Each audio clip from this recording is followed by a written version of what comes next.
So you guys keep on talking. Oh, this Roll it. cat's black and white. Oh, Oh, yeah. Cats are usually insane. a certain colors. They're Why am not I like me, they have colors. why am I going to Discord? Okay, where is it? Ooh, It was somewhere around ooh. I here. guess I'll have to I'm not pause my trying to. Avatar review. So apparently, like Mahler and Gary are going over Buffy season 1. Oh, Yes, I please. remember That's that, yeah. cool. Anyways, not to distract from the here and now. Okay. Um. Ooh. I guess I'll have to I think you sound fine, uh, Tybert. Me? Yeah. I just turned up my mic by like Yeah, nice juicy steak. 12 decibels, so I hope A so. nice juicy steak. Oh my. Yep. Nice So- juicy steak. Oh, with did some you do the dry brine? Like just salting it and leaving it on the counter? Okay, I didn't make the steak. My grandpa did. But so I okay, I see. actually don't. I'm gonna buy a steak and try Tybert. Yeah. I actually don't know what the I actually don't know Bees, what my the I actually don't know what the date of the comment was because it just says at the time of the video that I'm watching right now, 1 year ago, and Mm. and this video in particular says New York has 5 days. So he did make this comment before August 13th or 14th of the 10,000 bee attack in New York. He told So you. he warned you. It's kind of he like warned you all. who was that guy? And I can't remember his name, but it was like dang it. Oh, that's right. It was the Flintstones Rock Vegas, where this guy says like in the future there's gonna be all this stuff, and they laugh at him. Of I am course he's poisoning true. the dinosaurs or something. Oh, that's yeah. I'm poisoning all dinosaurs, and soon they will be extinct. Hello. Well, hello, Suddenly. Hi. So we're not going to go that long into introductions. What? Yeah. What? No link for the watch along? Oh right. I'm sorry. I was busy. Okay. That's okay. At least you don't take 10 minutes to go to the bathroom like Froggo does. True. Oh my god. I do other things after, alright? Well, usually when you say go to bathroom, that's like, I talk to that might be other things. Well, tell them I got stuff to do. That's what you do. You see those guys every day, okay? There you go, redacted. There's Thank your you. a thingamabob. We're gonna go straight into it though, because this is a long one. Let's see if I can get there. Ooh, 30 minutes? Oh, I expect there to be a lot of complaining. Maybe. I don't know. Imagine the police like. Who the fuck even watches game ranks? I'm just picturing a scenario where the police. How many subs do they have?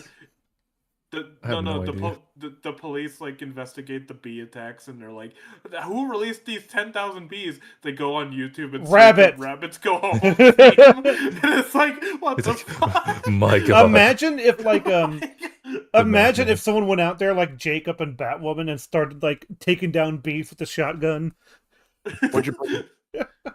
Anyways, this is Arkham City. I know the game well.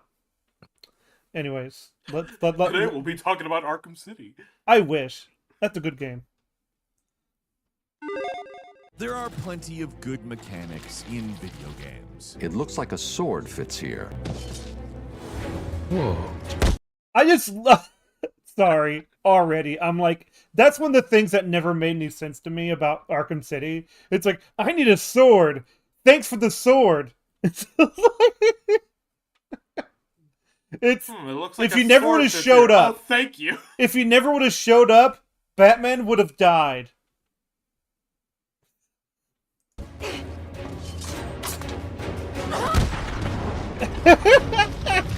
And then there are... These fists are unisex. Like... These fists are rated E for everyone. Yes. The hammer of justice is unisex. Yeah. What was the? Isn't that like something to do about That's from Brave and the Bold. Oh, I was well actually like I was going for like the one thing. It's like I think it was something about Zelda Ocarina of Time. It's like I don't trust you because you're a woman. You know, stuff like that. You know. Are, of course, bad game mechanics. From cheap design tricks to features that actively make games much worse. Some are annoying, some are outdated, and some feel born of spite. Hi folks, it's Falcon, and today on Game Rant, How dare you? How dare you, sir? Falco, you say? Sir, okay, Falco, he has more subscribers than you. I'm pretty sure he wins. I don't care. How Yeah. dare he? I'm just saying it's kind of funny he names all this stuff, and it's like, but in context, those things are fine. So I kind of wonder what are annoying, like sort of mechanics that's Well, let's see. that suck of the time, most of the Let's see time. what- That's Let's see what he has to say. What I mean is like that's definitely a telling statement. It's like most of the time, it's like wait a minute. So what you're saying is you shouldn't make this video. Okay.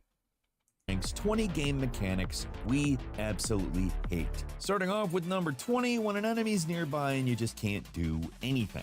It's probably one of those persistently annoying mechanics in modern games. It What do you mean enemies too blind you can't do anything? Okay. Okay. So due to the fact, Pops so up. Oh. He'll explain it. Yes, yeah. That's what I mean. up everywhere. Please do, and it Falco. Oh, always- what? Not you, the Oh, other Why didn't you Falco. dodge roll, you stupid moron? Sorry. This guy's he's that triggers me. always is annoying and almost always unnecessary. I get not being able to perform certain actions if you're in a combat stance, but often this mechanic locks you out of doing anything. Oh, he's talking from about the whole- sleeping If there's enemies nearby, you can't sleep. Yeah, He's, So talk- of course not. he's talking about the whole like Minecraft thing where it's like, oh no, you can't do X action. There's enemies nearby. That I just actually have makes a- sense I- though. It, Mhm. I actually it makes sense for certain actions, but Mhm. there's been moments where it's been frustrating where it's like, oh no, you can't open up like the map because Yeah, there's yeah, enemies. Oh, in near- Elden Ring? For sure. Well, Oh, no. Oh no, you can't. Mhm. You can't use this item. There's enemies nearby, Um, and it Yeah. and it's an enemy you had no idea was there in the first place. So I actually have a funny example of this thing he's talking about. Mhm. So I was playing Resident Evil 4 remake, and I got to the section where it's like Alright. you have Ashley and you get to the farm, Mhm. and in the farm there were these cows and then there were the enemies that you had to fight. I was fighting the enemies, and before I progressed any further, because I knew I had to get to the house section where you had to defend yourself, I was like, all right, I'm gonna save first before I do anything so I don't have to fight these guys at the farm again. And then the typewriter said, "Sorry, there are enemies nearby. You cannot save." And I was like, "Okay, I'll just go search for that enemy." And I look all over the barn. I look inside the barn. I look in the field. I look in every nook and cranny in that place. And I'm like, where is the enemy? And then I realized something. I saw that there was a cow nearby the save station, so I shot and killed the cow. I went to the save station and it was like, okay, now you can save. I was like, the cow didn't fucking do anything. Yeah, He th- didn't- Yeah, there's Yeah. definitely Mhm. yeah, Well, there's definitely okay. some weird games like that. Skyrim will have that a lot, where it'll be like, oh, you can't fast travel while there's enemies nearby. Meanwhile, the enemy that's aggroed onto you is your horse because you accidentally pissed it off during the fight somehow. well, these are like I understand what they mean by it, but it's sort of like occasional. Like this is not exactly the norm of those kind of systems. At least I don't think so. Well, the thing that gets me is with the other Fallout games, Mhm. or at least the other Bethesda ones, you could sleep while you were trespassing in someone's house. I Huh. mean, I'd be like, you wake up and they're beating on you. I'm like, yeah, that's much better. Just let me sleep, and then like, oh my gosh, I didn't know there was an enemy in here. What's he doing there? It's like, Well, uh, yeah, I'd rather that happen. it was it's very like specific. Like, oh, you're friendly with these people. You can sleep in this bed. This bed's not owned by anyone. Mhm. That's fine. It's the same in Skyrim. If you're just traveling through like a cave or something and all the bandits are dead, it doesn't tell you, oh no, you can't sleep here, you're trespassing. It's just like, oh yeah, sure, sleep here. Well, yeah, the owners are dead. In Travel Fallout with 4, something even if the owners are dead, I'm pretty sure it'll still give you that message. basic like opening chests. If there's a particularly unfriendly weevil within a 5-mile radius, sorry, you can't do anything unless you spend 15 minutes hunting the creature down or waiting for them to go somewhere else. Nearly every open world game with some RPG mechanic somewhere is guilty of doing this in some capacity. I get that you can't do certain things if a goblin is currently smacking you around with a club, but just being around, like in the tri-state area, Oh my I guess, gosh! maybe a bit. They gone. That monkey was going ham, man. I think it was an ogre of some kind. Was it Like, an ogre? I don't know, because that's an ogre. Yeah. That's like a straight up fucking Dark Souls attack where it's like, and I'm gonna keep doing this and doing this and doing this and doing this. Well, the thing is, though, it's like you can't fast travel, and the enemies while you're in combat. It's like, yeah, okay, and Well, then like, no, mhm. he's talking about if there's just enemies nearby in the general vicinity. Sometimes, Yeah. I know. even if they're not actively attacking you. I said I don't think Elden Ring has this problem. Because like Oh. most of the time, if you want to travel somewhere, go to a freaking grace. Like, don't just stand in the middle of the field and hope you can teleport. Well, But like, I don't know. is it- Like uh, opening this- the map in of itself shouldn't be restricted. And Yeah. Oh, you but- can yeah, but open the this- map. like even during combat, Mhm. like you can open the menu and change your items. So why can't I Yeah. open the map? You know? yeah, but this is something that does kind of bug me about Elden Ring, especially with the dungeons, Oh, where mm.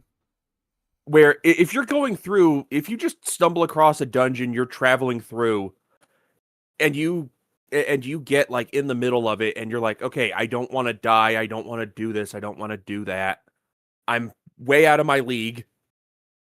You cannot fast travel out until you've defeated the boss of that particular dungeon. So what you end up having to do is you can either die, you can use the item that basically kills you and leaves all your runes behind, or and sends you back to your last site of grace. yeah.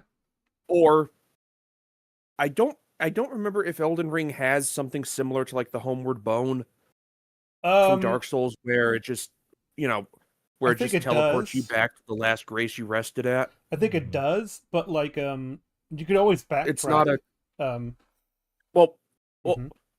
well, no. The problem that I'm trying to get to is backtracking would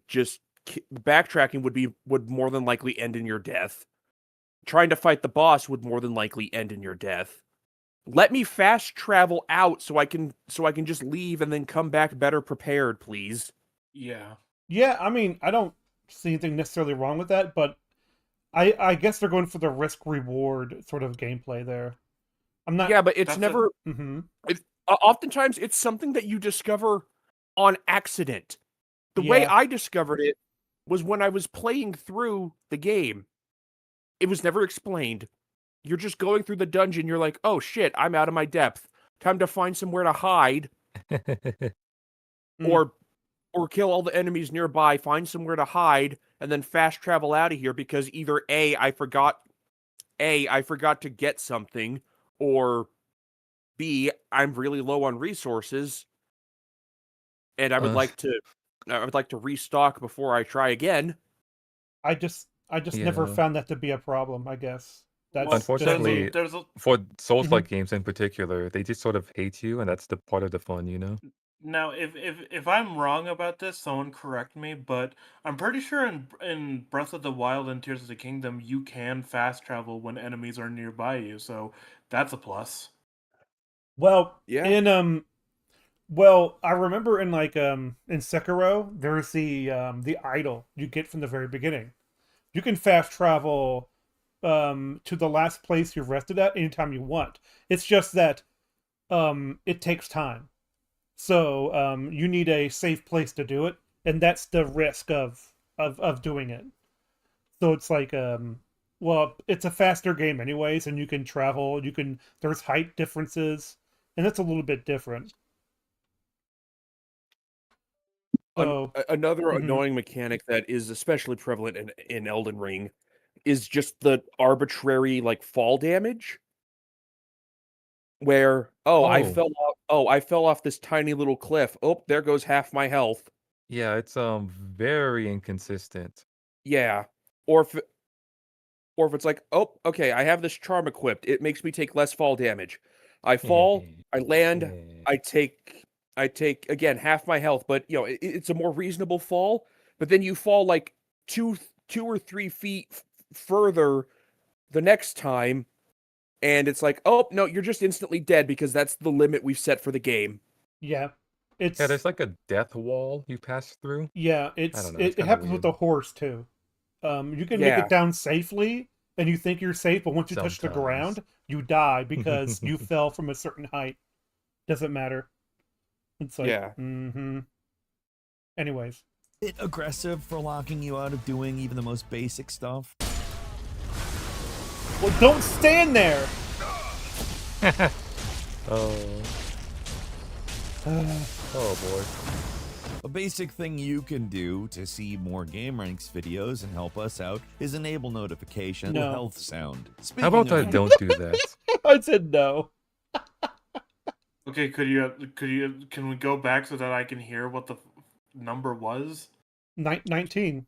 The number? No, he said he said the number and then the thing. So I want to aggressive hear. for locking you out of doing even the most basic stuff.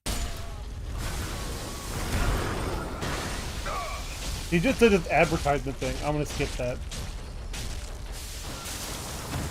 A basic something you want to see green and red. Speaking of All right. annoying, doing us a big solid, so Okay, thanks for here we go. enabling them. Let's get back to the video.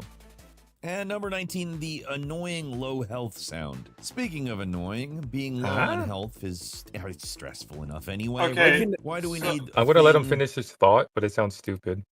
Well, I here's can the, I can go ahead. I can understand where he's coming from Mm-hmm. because especially if there's like no way to disable it without just turning off all the other sounds in the game.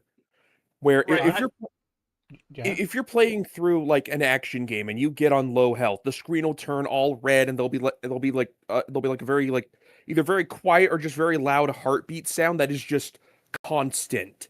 It Here's the doesn't thing. go away. It's just there and it's just a distraction. Here's the thing. I don't have a problem with him having a problem with this. My problem is more so this is 20 game mechanics. I don't think a sound of your health counts as a mechanic. I would say it does. I'd It's- say it does. I'd say minor it's mechanic, but it is a mechanic. it's a design choice that can lead to a mechanic in the game. I guess is what they're going for. What? Yeah. A design choice that can lead to a mechanic. What? Yeah. What's wrong with that? What? No, I'd say it's a mechanic in of itself because it reminds you Yeah. that you're low on health. It can build tension. Yeah, they made It that tells to you the to game. use an item, for example. Therefore, it's Yeah. like Yeah, it that's- is. What? It is absolutely a mechanic in and of itself. Hmm.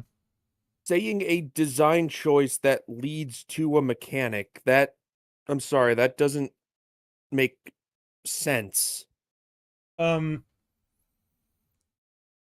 It leads to mechanic in games because they made it that way. It's just it's just a roundabout saying the same thing. I mean, more so, I don't know because all the health sound is just a sound notifying you about. It's a notification about your health. It's not exactly what I would describe as a mechanic. Like All a right. mechanic, I would more so describe as like a function that ties within the gameplay itself. Like for example, the hook shot in Zelda is like that's a mechanic because it is an actual function Hmm. that you are utilizing to progress through your gameplay. Yeah, I can see what you're saying, but like I would agree with them though that like sound design is also a part of game design. So it would, and so that creates a low health mechanic. It could create a low health mechanic. Huh. It's Actually, certainly at yeah, the core of I the actually agree with experience. Froggo. I think because Yeah, just managing your resources, health, mana, whatever have you. yeah, but having your health low is Yeah. not necessarily a mechanic. It's more of a Well, just yeah. it's a way for them to say something about the game, whether You they could, have emphasis on it or not. if I were to be generous about it, I'd say that it is a fact it is a factor. It is included in the health mechanic, I guess. Yeah, excuse me. Well, I don't know. It's just that I do find it annoying because in the first Zelda game, when you have one health, it never shuts up. And it's louder than the music Yeah. and the enemies. Yeah. And it's like, holy crap. And the reason why I want health is not because I think I'm going to die. It's because, please stop. I just want to hear the game again. Yeah. So it's like, that's the annoying one. That's like But like the one from Modern Warfare and like Call of Duty games or whatever, where it goes silent and you can hear the breathing, it's like, that's nothing. That's not annoying, really. Like, Listen, that health indicator sound is following the great words of John F. Kennedy. Ask not what your country can do for you, but what you can do for your For your country. country. Oh. remember to walk out into the open with your gun. covering your screen in red jelly or flashing warning lights, or worst of all, having an annoying beeping buzzing sound that plays nonstop. Oh, there we go. I wonder if this is the one Until you example he restore can your point health. to. I get the idea. It's one of the most infamous ones. Yeah. It is, Um, certainly. The Pokemon one. Is it Like that when you're annoying? poisoned or whatever, It right? is kind of funny how Yeah. like it does have annoying sound when you're low on health, but I don't think it's as annoying because it doesn't last too long. But yeah, I would find it annoying too. Yeah, you know what? I will put it at that. Yeah, this is an example that's very specific, but Mhm. I have come to violently hate the whole, oh, we're turning your screen red whenever you take damage. Mhm. Oh, I have come to hate that playing Ooh. Halo.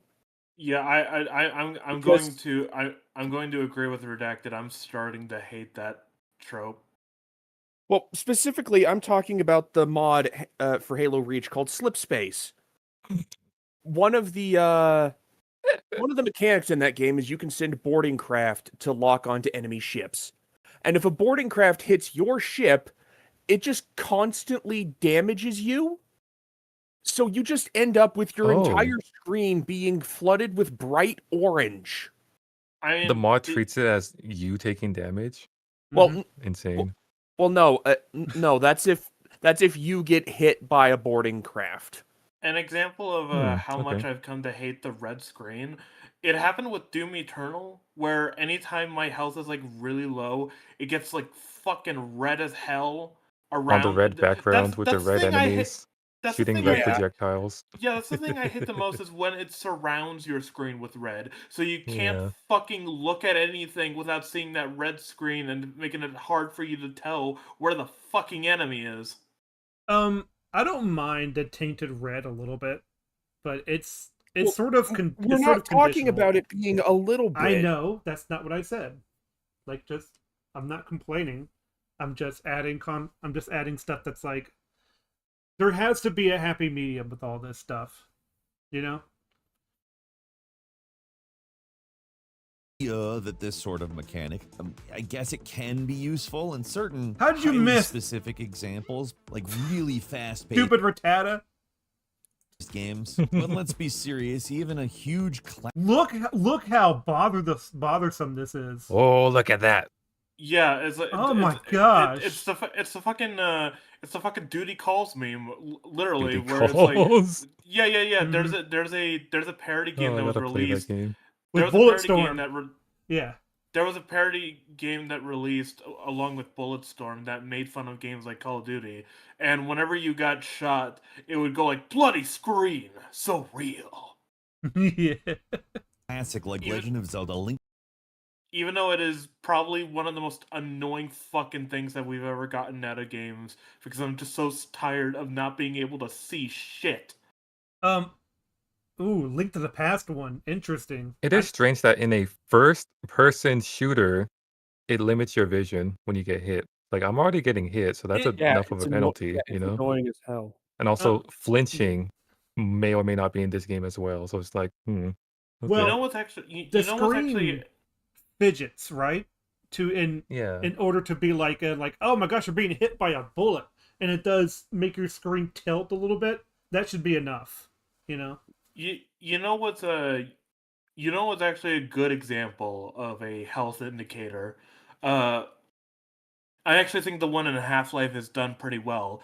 In fact, the one in Doom and Wolfenstein are also done pretty well, because Doom and Wolfenstein just try to make your character's face look different, and you could tell, oh, okay, I'm on low health, and my character's badly damaged. But in Half-Life, they have a beeping sound, but it's only very brief, and after that beeping sound, you have the suit, the voice of the suit going, yeah, life signs are critical.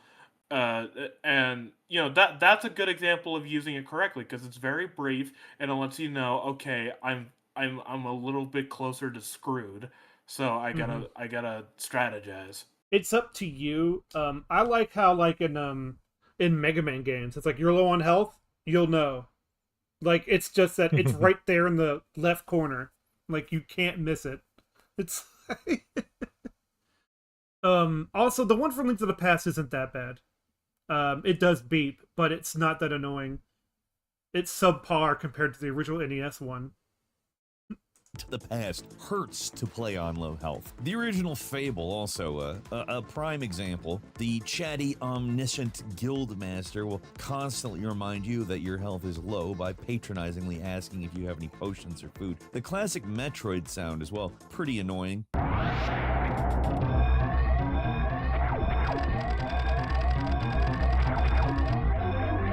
I'll be fair to it and Link to the Past. Those are not that bad. Yeah, I'm sorry. Yeah, I don't mind the Super Metroid one. No, I don't. It's not as blindingly loud as Yoshi's Island's health indicator, Mhm. or timer indicator in that case. But it's not as loud, and it's very It's soft. integrated into the Yeah. music. Yeah. So it's like It certainly fits well, even if it is repetitive. Yeah, it's like it's your suit telling you that. It's sort of like Samus. That's what Samus is hearing, you know. Also, I just have a quick I have some quick advice for game ranks. If you are using Super Metroid footage and you want the health indicator sound, and you are showing this to possibly people who have never played Super Metroid, don't play don't play the health indicator while there's also an emergency siren playing, because it just makes you will accidentally trick people into thinking that that's the health indicator.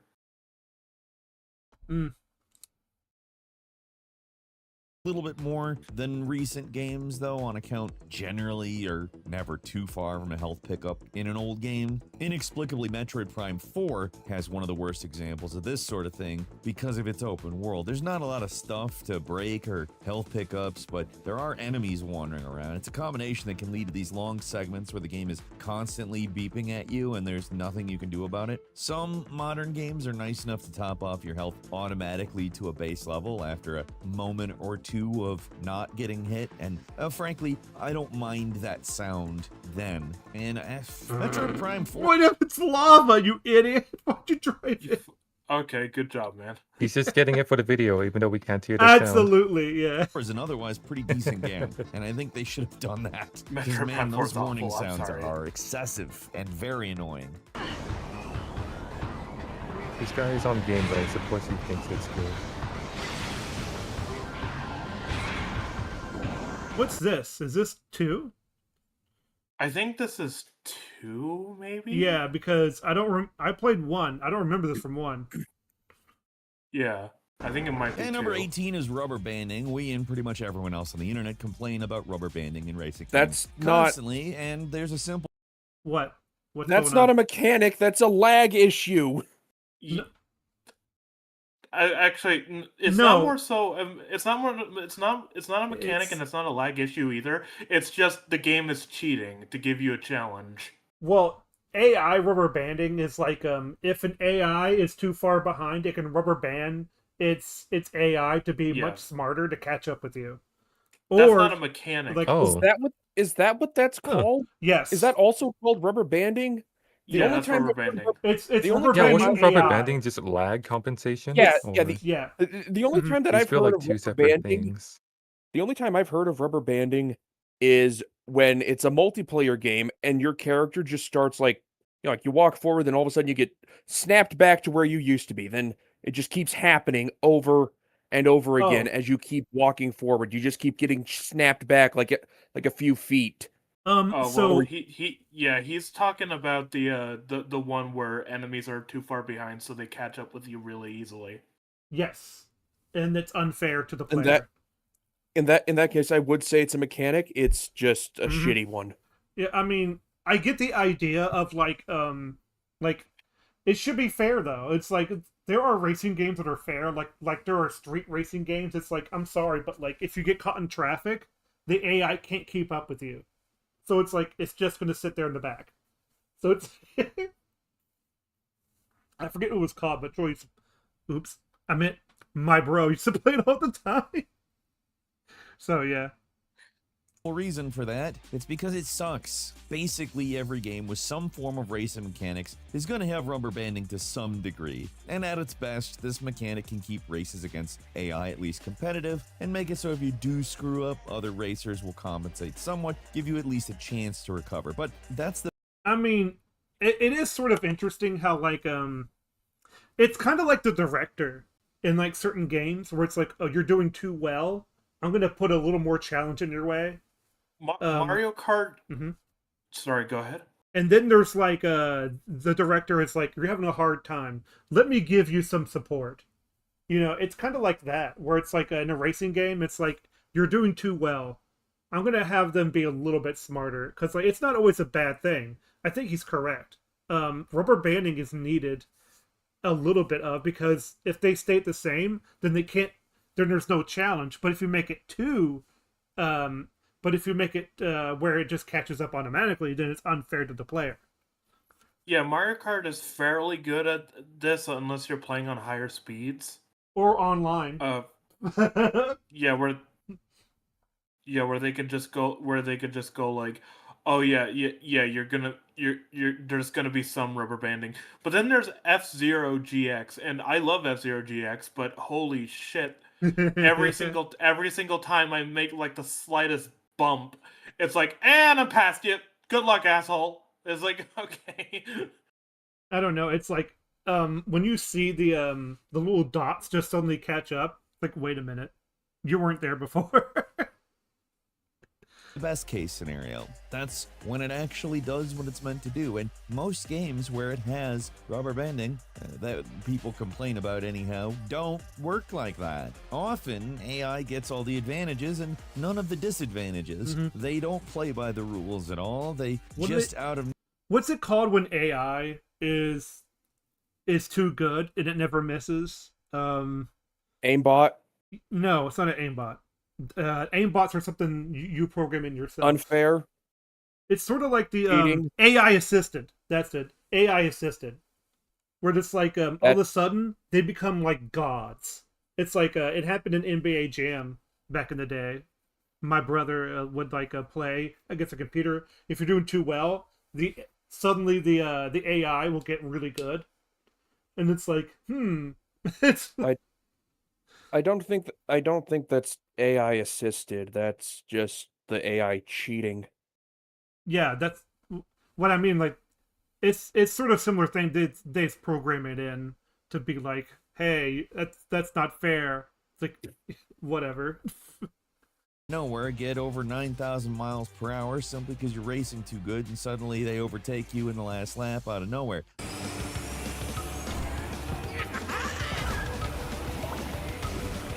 We'll drop on the racetrack. Yeah, stop Tell driving the like an racers, idiot. Make it so you're dominating the race from minute one. You're cruising around with zero difficulty, and then out of nowhere, the AI decides to hit the I win button, and now you're second, third, fourth, or even 16th place, just because the game decided it's time for you to lose, basically. The gameplay you're showing, it isn't showing that. You need to find examples. Yeah. Yeah, you're not. The gameplay you're showing is just being bad at the game. Or just like, if all of a sudden that guy wasn't there, dude, on that crash one, that guy was there behind you the whole time, and then you decided to go through mud. It's like, so what do you want? That's the worst case scenario for rubber banding, but it happens much more often than it should. There's so many games where it just doesn't make any sense. You're driving like a McLaren supercar up against an AMC Gremlin, and that little hatchback is riding your tail the entire race. Little bit of rubber banding, fine. Honestly, not even really something to complain about. Like, what's the point of even having different car classes if the AI just makes them all drive as fast as you? And number 17, when they add enemies to boss fights. Boss fights can be bad enough, but what if we put in a regular fight in the middle of the boss fight? This is not a complaint. This No, it is a complaint. It's not a valid. I would say it's not a valid complaint because there are some bosses where this works. However, there are a lot where it just doesn't. Yeah, it's always like, did they program it well? Yes or no, or like it is definitely one of those things that depends more on the whole on the actual skill of the people making the game. Yeah. It's like, oh, did we actually make this fun and enjoyable, or did we just decide to dump a load of enemies in a regular ass boss fight? Dark Souls 2. The bosses that I'm thinking of right now in terms of doing this is Astrobot, and I don't really have a problem with those enemies dropping in. It's more so my problem. It's more so my problem is the enemy drops don't need to be there, honestly, because you could just dispose of them real easily and continue on with the boss fight. So really, the boss fight could really go without the enemy drop-ins. And then there's stuff like Joker in Arkham Asylum, where it's like you have this beast Joker, and for some reason he's not utilizing any of his own weird toy gadgetry or anything like that. He's not really fucking with the player. He's just like, I'm going to swing for a bit, and here are some enemies. Good luck. It's like, that's it? That's the final boss, man. I don't need common enemies for the final boss. Well, to be fair, on the Arkham Asylum's part, almost every boss has a the enemies coming in. Well, yeah, I get that, but that, yeah. But I will agree that's like, this is a bad. I mean, it's a bad choice for this list because like it's not just the common enemies that are the problem for Arkham Asylum Joker boss fight. It's that Joker is a brute. There's nothing mechanically rich about it. It's all about beat him up and then that's what I said.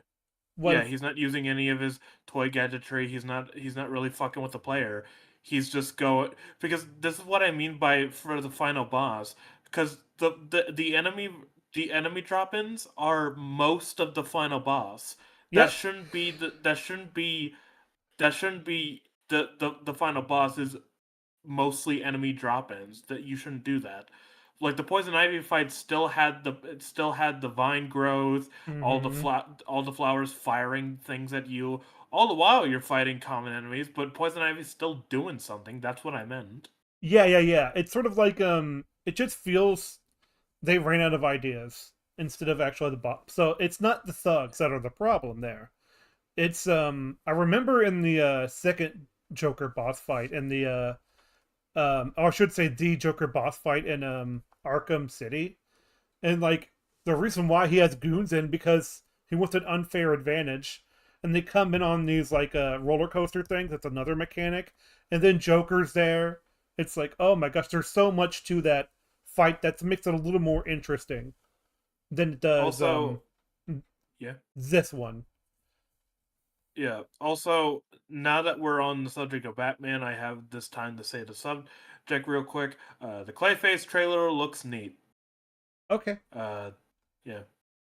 Oh boy, does it. Yeah. It is kind of funny. Yeah, I've Oh. totally seen the trailer. The I I wonder will. what the budget was because it looks really nice in the special effect department.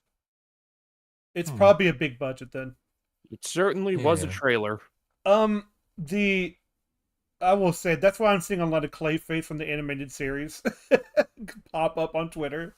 I was like, I wonder why. Yeah. Anyways. I don't know about you, but one of the most annoying things in a game is when they dump a bunch of little extra chump enemies. It's annoying, it drags the fight out unnecessarily, and it adds an obnoxious element of chaotic luck to what would otherwise be, or might. Yeah, I just say Okay. no, it's not. It's not chaotic luck in terms of the Bane boss fight. It's pretty simple. Hit the enemies when Bane charges at you. You dodge out of the way. It's not. It's not chaotic luck in that case. it is sort of like I would agree. I don't like them being in the Bane boss fight. It doesn't make sense to me. Like, but It's much better when you get the Arkham Origins. and then it's like what was it in the because most of the boss fights in City are like, yeah, it's not many goons, really. Not many. So let's see. Yeah, I agree. Well, it's like and usually when they put stuff like this in there, it's just the extra challenge on top of the one you already know. And they want you to use the other mechanics. Here's the thing: when it came to Arkham City, most of the bosses that uses common enemies are more so enemies that relate to them. And I mean that in the sense of Ra's al Ghul, you fight a bunch of clone Ra's al Ghuls who are a part of the illusion. Clayface, you fight a bunch of goons that are basically made of clay, and they're quicker, but they're also really easy to kill. Yeah, it's like And the Ra's al Ghul one is fine. I've never found anything wrong with that one. It's just the Ra's al Ghul one is really cool. The Mr. Freeze boss fight is obviously really nice. It's almost perfect. Almost perfect. I have choice words to say about Mr. Freeze's boss fight, but we'll save that for another day. Yep. Be a skill-based encounter.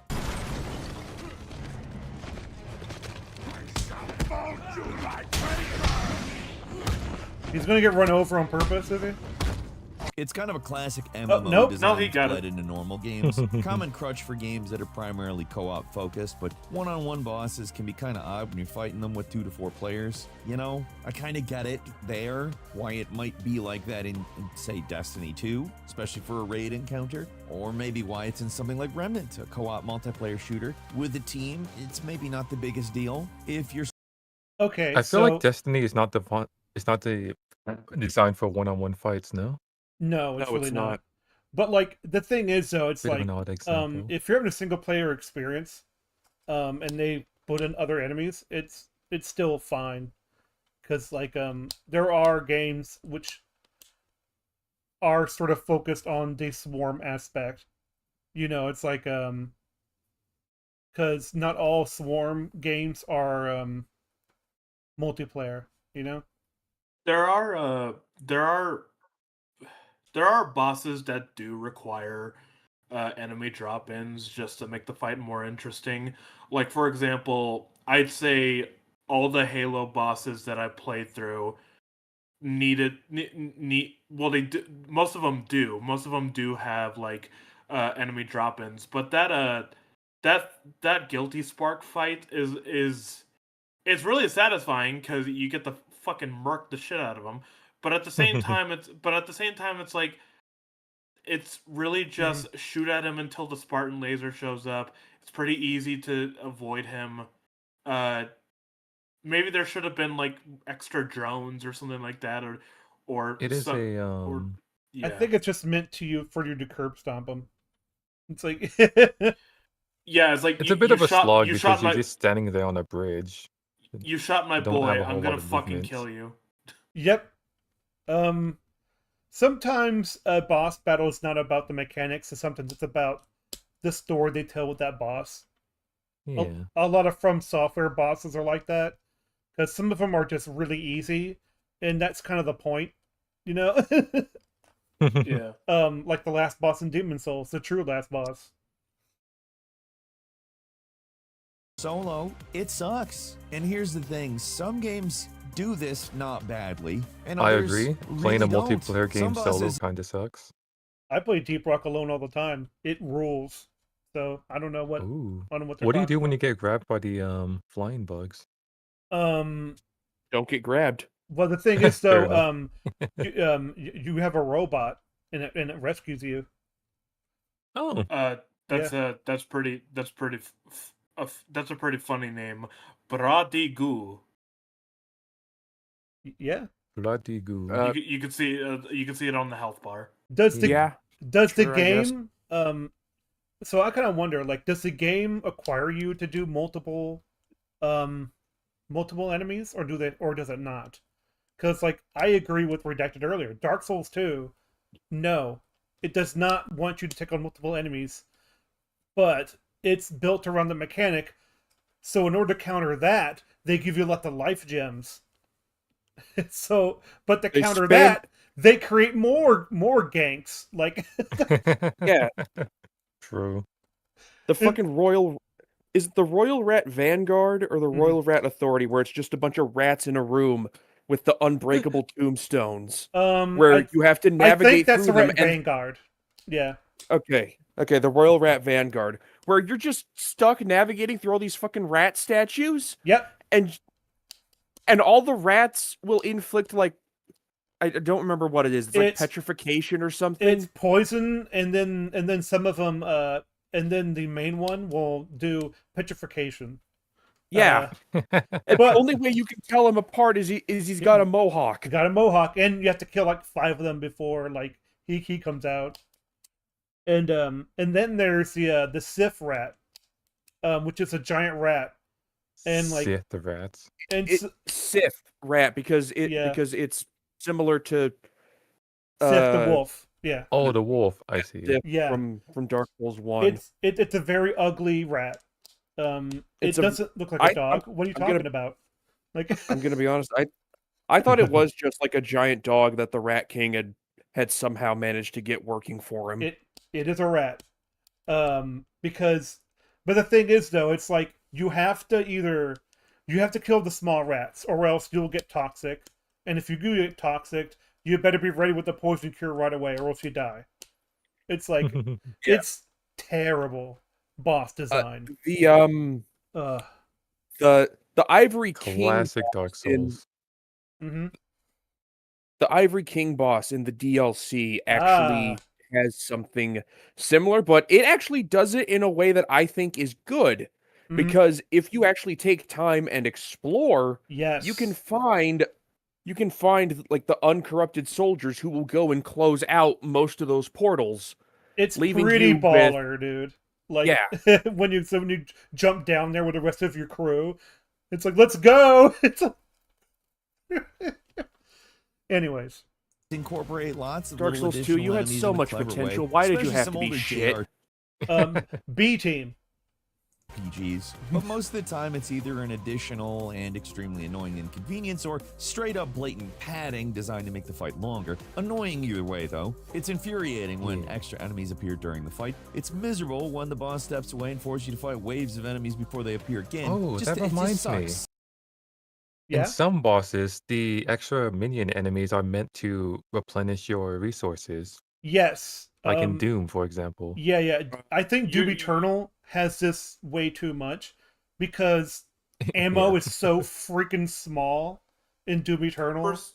For a second there, when you said Doom, I thought you were talking about like a Doom 3, because that's the Cyber Demon fight where you basically just avoid the Cyber Demon for the entire fight, and you just kill enemies so you can replenish your Soul Cube and just 3-hit the Cyber Demon. Yeah. I mean, in Doom Eternal, you have to have other like zombies, demons, or whatever because they need to be there. because they need to be there because their ammo count is Dude. short. I'm sorry. As cool as it was to see the Icon of Sin actually do something, that fight was real fucking annoying. Cause the game like forces you into this position where it's like, all right, do everything, every single fucking thing you can think of. Okay, but I want to focus my attack on the Icon of Sin so that I could whittle down its health. Yeah, but you also have to worry about the fucking bajillion enemies we're sending towards you. It's like, that seems a little unfair. Yep. It's almost like this is the end of the game. Good luck. Yes, I there suppose are it rare suits instances Doom. where it can be kind of okay. Like Metal Gear Rising Revengeance can get away with look it, at but a that lot guy. of other games pull this crap and are not nearly as good as that game. What, the fighting multiple enemies thing? Well, but Oh, same thing here. that's a They're here so platinum that game. you can slash them in half and steal their cores. Yep. Yeah. Yeah. Well, there are other reasons to do it, but yeah, it's sort of like sometimes when they like in Devil May Cry, I forget which one. In 3, where it's like the one boss is the Reaper, but an army appears before him, and so you're like, okay, I'll just farm your army real quick. Like I think that was the most annoying part about Doom Eternal for me. Now that I think about it, is the fact that in Doom 2016, you know, when I fought the Cyber Demon, I fought the Cyber Demon. When I fought the Hell Guards, I fought the Hell Guards. When I fought the fucking Spider Spider-Man Mastermind, I fought the Spider Mastermind. Doom Eternal, it's like, oh, you want to fight the Doom Hunter or whatever the fuck he's called? Well, make sure to fight all these enemies too, so that you can get the health and ammo you need. Why don't you give me that when I stun the boss enough, like in Doom 2016? Shut the fuck up. Oh, and you want to fight the big heaven lady, whatever the fuck, con maker. You're gonna have to get these drone guys so you could get that It's ammo and almost like- health. Yeah, I mean, a lot of people like that because it makes them more active. It's almost like, my gosh, man, you're a Twitch shooter. It's like Why can't I just fight the boss? Why can't because you decreased the amount of ammo that I have. Yes. Thanks. I've been saying that for years. No one believed me. Look, I Anyways. think Doom Eternal's a fine game, but Jesus Christ, I you need to know. calm down. It asks a lot from you. Listen, I'm a filthy console gamer though, to be fair. So What? So, well, I play with the controller, so I'm like, yeah, that's right. Yeah, okay. What is your name? I'm kind of stupid. I played Lies of P on a keyboard. That's fine. That was not a fun experience. No, Holy it's shit. fine.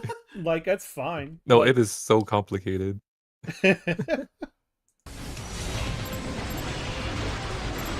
Yeah. And number 16, The Walk and Talk, a classic that is still an issue somehow. Oh, Crimson yeah. Desert runs into this problem all the time. The semi-interactive Oh, yeah, cutscenes oh, yeah, are Dad already of kind Boy. annoying. Dad of Dad of boy. God of War.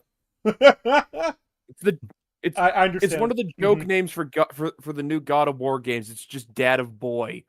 Because you spend so much time just walking around talking. No, you really don't. To the boy.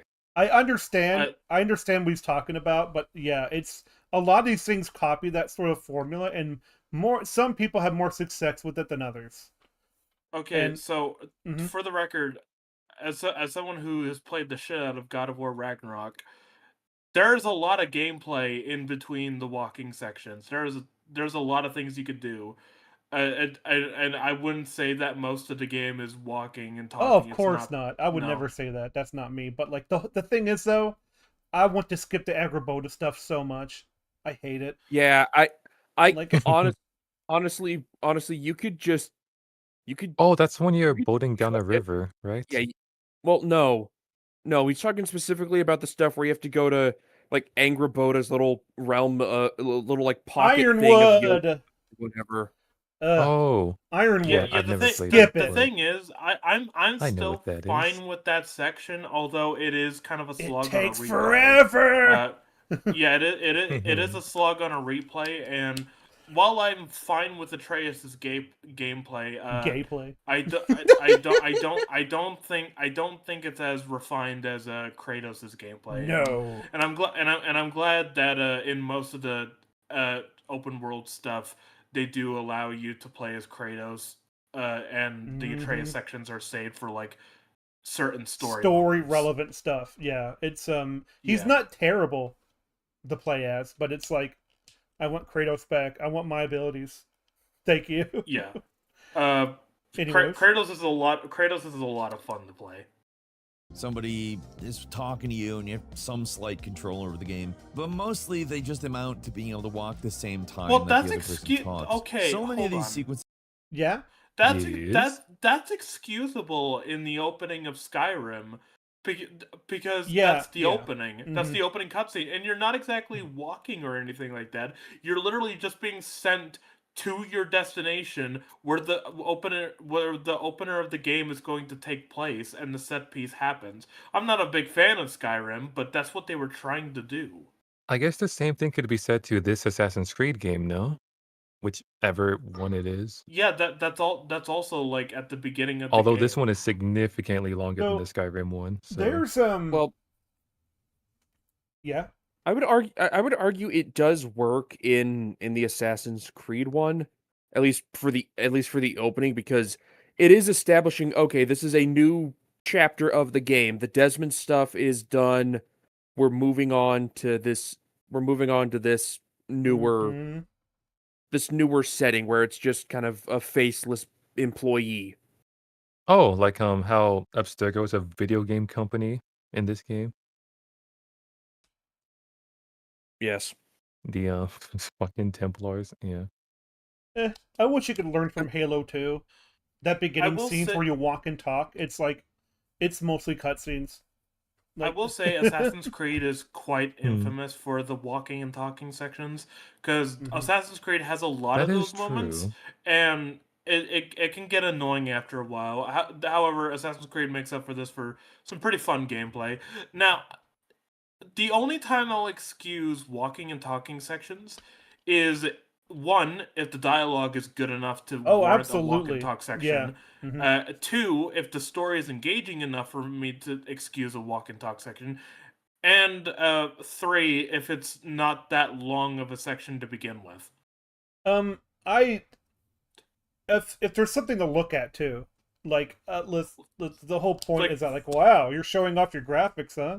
Like, Well, yeah. for example, there, me and Redacted saw the gameplay reveal for 007 First Light, and that begins with like a section where you're just driving in your car on an on-railed section where you're just driving and driving and driving and driving and driving, and this conversation goes on for quite a while, but you can excuse that because it's in the beginning of the mission. However, then comes in the chase sequence where you're tracking down 009. You are doing a lot of things. You are making like trick jumps. You are dodging all these vehicles, and you keep. It is a long chase sequence, and you're like, how is this going to go? Am I going to bump his car? Am I going to do anything important? No, because 009 just kind of gets out of his car and goes to the section where you got to do a bunch of shooty stuff. You don't interact with 009 at all during that chase sequence, and it's like, well, that just felt like an on-rail section that I had no control over, really. Just feel like a big waste of time. All you're doing is getting information conveyed at you. I hate that there's so many Imperial soldiers around now. Just ignore them. Take the route on the right to avoid any trouble. I guess at Oh, best it's yeah. showing you the main Yeah, path that of the map. fucking thing. but- Yeah, I don't where know. you can't run. Yeah, the fucking. Or you walk the- slightly faster than No. them. I'm more so talking about this footage where it's like, all right, we're gonna get going now. All right, I'm gonna keep up with you. Runs like 2 inches. Oh, you're too far Oh ahead. yeah, yeah. Okay, fine, I'll keep up with you. And the worst part is when you're running ahead of them and the game goes, no, you can't go too far from your companions. It's like, well, then make them fucking faster. I mean, I think God of War Ragnarok also solved this to an extent where they'll just talk as they adventure. It's like so simple. Like a lot of the talking sections are saved for when you're traveling, whether on your boat or on your sleigh. When you're like traveling around, and characters will talk, and then if you don't want to do the talking right now, you just go to a section where you want to go, and No. it'll go like, all right, we'll continue this later. And then when you're going to the next part, they'll continue the conversation. It's like, that's how you do it. That's how you do it. Well, I'm not talking about that. I'm talking about as like when you get into Vanaheim and she's talking to you as the bird and Brock is there. They talk as they're doing stuff, as they're adventuring. It's not a walk and talk. Like, you're allowed to do stuff. Like it's just like, man, it's almost like it's one of the best examples of that style of like the walk and talk genre, as they say. A traditional cutscene, maybe skip it. Long, tedious walk and talks are super annoying, but they're even worse when games force you to follow somebody who does not move at the same speed you do. So when you try to follow them, they're either running too fast, or you're forced to stand around and wait like a chump, or you're just too slow. I love it how, like, you can see the rubber band. It's almost like there's an invisible rubber band between the girl in the red skirt and It's like a and you. radius. Yeah. And you. It's like as soon as you walk up to her, she runs ahead. It's like, okay. And then she stops. And then she stops. And then runs ahead. Yeah. The reverse rubber Stupid. band. It's like a Just leash. have her walk It's like a slowly. leash. Come on, It's man. like, come here, doggy, come Or on. faster, It's like a preferably. well, no, it's more like a spring. As soon as you get close to her, she just gets shot forward. She has the reverse polarity of you. Yeah. Run, he's when gonna you give walk, it. running's What's not the right guy walk. equivalent of cooties? Cooties. Would it not just be cooties? Yeah, it'd be cooties. I think I've heard, Is that the guy equivalent? I think I've heard it used the other way around before, so maybe. Yeah, pretty I sure- have to. I'm pretty sure cooties is gender neutral. Yeah. It doesn't matter. Well, I Are we- wonder. Hang on, how it's good. long have we been going? An Don't hour. worry about it. We're 8.5 minutes into this video, people. I know. That sounds about right. Yeah. Welcome. We're 8.5. This is number 16, yes. Apparently, it's just referred to as boy germs. Boy Boy, germs. James, that sounds stupid. That's Just call cooties. Just call it cootie. Don't be pussies. Well, unless anyways. Walking's not right. You're stuck doing a little bit of both. It adds this really unnecessary, annoying complication to something that should be about as basic of a game interaction as can be imagined. It's especially annoying because it's a problem that has been solved. There are a lot of games that are smart enough to simply make it so the person you're following moves the same speed you do. I mean, it's not necessarily great automatically when that is the case, but they're always slightly I love ahead, so it's clear the where you're supposed to Ubisoft go. animation of the characters, like, stiffly pointing at the screen, like, look, that's the Assassin's Yeah. Creed. He's like, you're so right. Thank you for Well, this moment. That Look, was it's that from the previous game. Yeah. that arm. No, that's to animation the was spin-off game, right? The 2D that- one?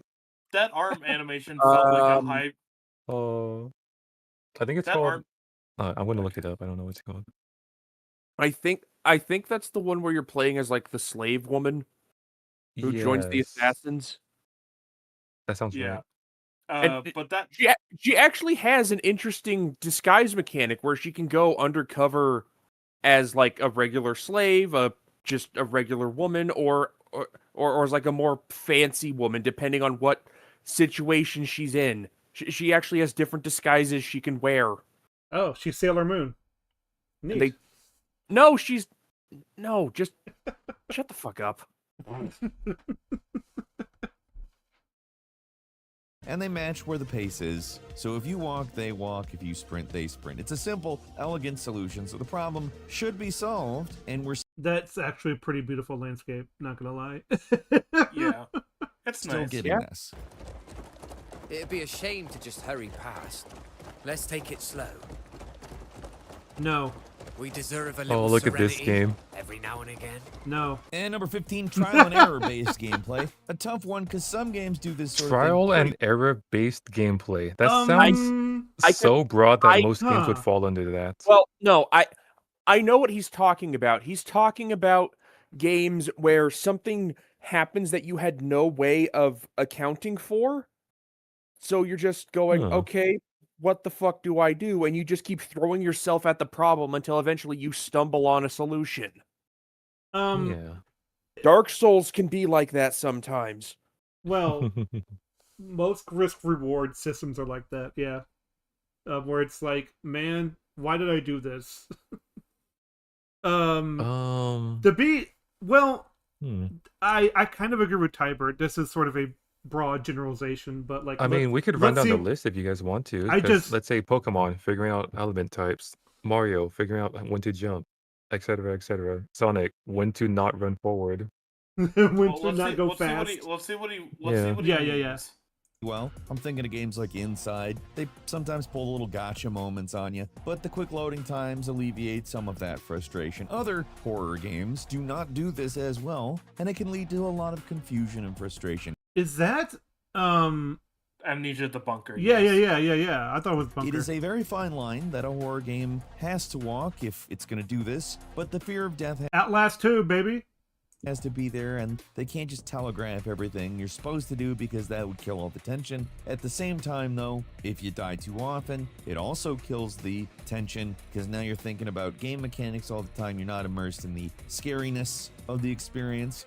This is actually very true. I'm glad he actually brought this up because I know the Amnesia devs were like, listen, if you die too much in a Dark Descent, they'll take away things to make it easier for you because they don't want you to be frustrated at the game because that would destroy the atmosphere. Oh, that's the last thing they want You know, it's for some reason. it's to destroy the atmosphere of it because if you're too busy dying all the time, it just takes the immersion away.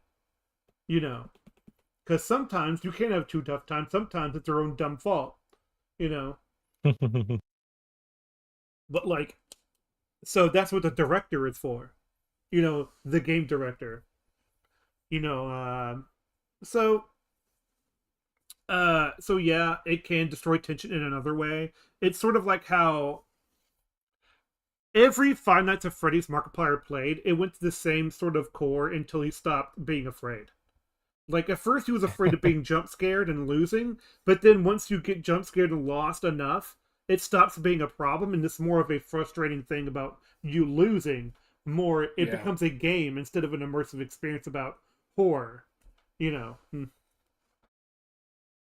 Some games really struggle with this, like Outlast 2, where death is quite common, but you're actually not always sure what the hell you're supposed to do.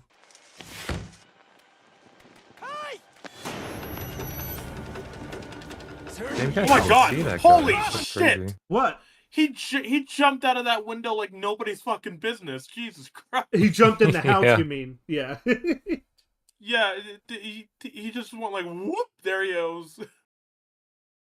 Opens window. Watch, the hell you're watch. supposed to Here we Shadow go. Man instantly spots you. Here we go teleports again. through. It's like, whoa. Whoop! Hello. You know what? I'll give this game credit. I was watching the Resident Evil 9 supercut. It takes him forever to kill you. Like, for the second hit. That guy, instantaneously, 1-2. Enough said. You're dead. Outlast 2 is shit, by the way. Oh, absolutely.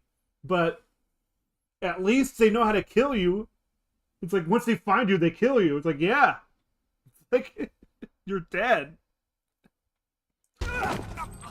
Even some of the all-time greats struggle with this sort of thing, like Resident Evil 7. The tape in the Okay, calm down. It's not that great. old house house where you're supposed to avoid Marguerite Baker is very guilty of this. No matter how many times I replay this segment, I always forget how you're supposed to avoid her and not how. Well, you see, when you get to that point, you back up a little bit as she comes through the window. She can't do it. By the way, I don't think we've acknowledged Dax is in the chat. So hi. Oh Dax. yeah. I knew that. I just wanna we acknowledged him.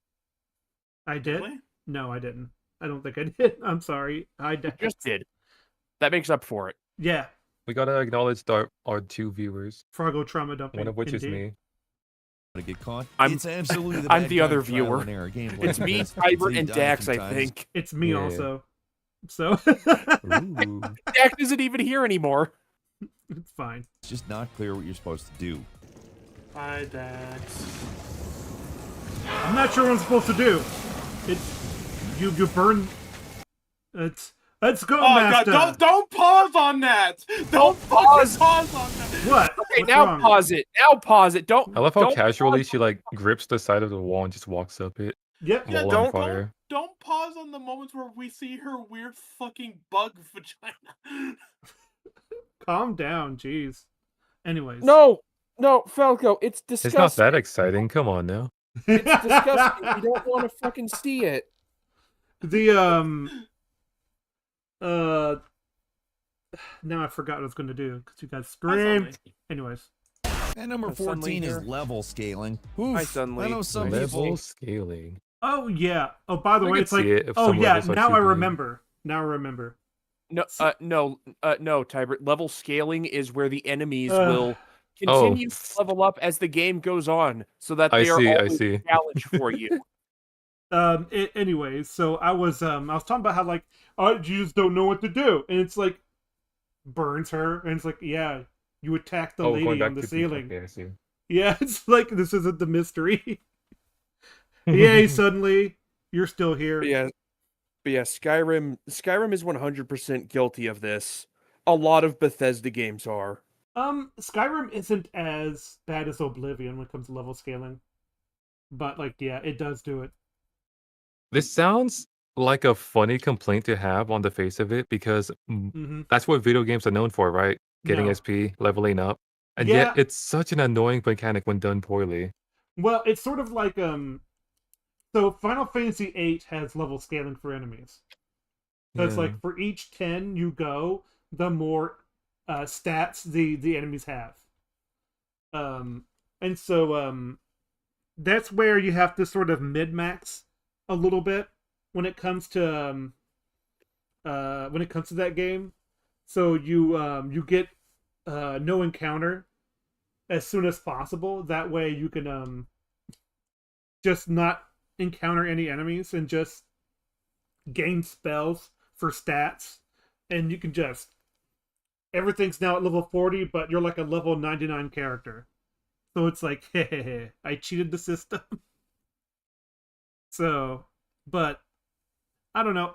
It depends on what you're doing, because I think God of War does level scaling good, where it's like everything kind of levels up with you, but it's never enough to be an overwhelming challenge unless you're playing on a really hard difficulty. So it's like, that's good. Are actually out there willing to defend level scaling, and I'll admit there are very specific games where it works. Diablo-style action RPGs. Some games are smart about how they implement it, like Silksong, for example, has. Silksong doesn't level scale. What happens is we'll that see like what he says. when you go in other areas, they're tougher, and like yeah, that's how any Metroidvania works. Oh, like, but would that be a separate thing than level scaling? Yes, it would be, because it's sort of like a JRPG. When you go into new areas, there's going to be tougher enemies. Yeah, they're just stronger. Yeah. They could be similar, but then again, when it goes to end game, when it comes to some JRPGs and Metroidvanias, they'll add a mechanic which can make basic enemies stronger. So it's like, Oh yeah. and that's what happens here. So I wonder if we'll bring that up. Which Or is like not if you go to a new game plus run and they're just stronger. that. Again, I wouldn't call that level scaling. Yeah, I'd call I don't know, that it's new a- game plus. a mild Oh, level this is a scaling weird one. mechanic. You unlock new Yeah. upgrades, and it actually makes weaker enemies a little tougher. Basically makes it so you can't just wipe the floor with everything, while still making you feel more powerful in general. Compare that to one of the all-time greats of bad level scaling, Elder Scrolls Oblivion. For people playing this game normally, the scaling on enemies gets It is kind of funny how I mentioned that and it comes up. I'm Yeah. psychic. Yeah. out of control fast. Like, one of the most common tips for the game is to not level up to avoid having the enemies scale up. Not level up. That's funny.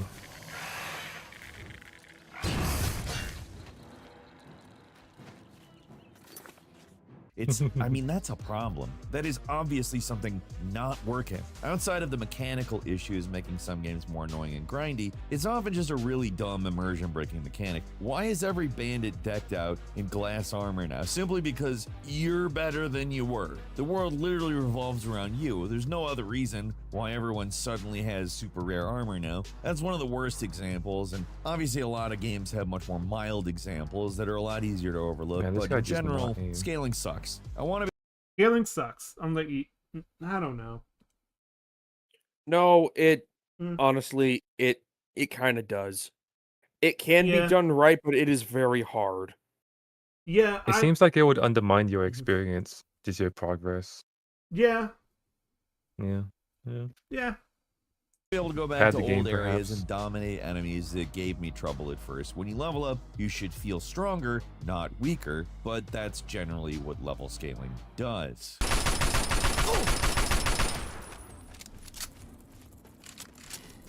From what I remember, Fallout New Vegas actually has it done pretty well.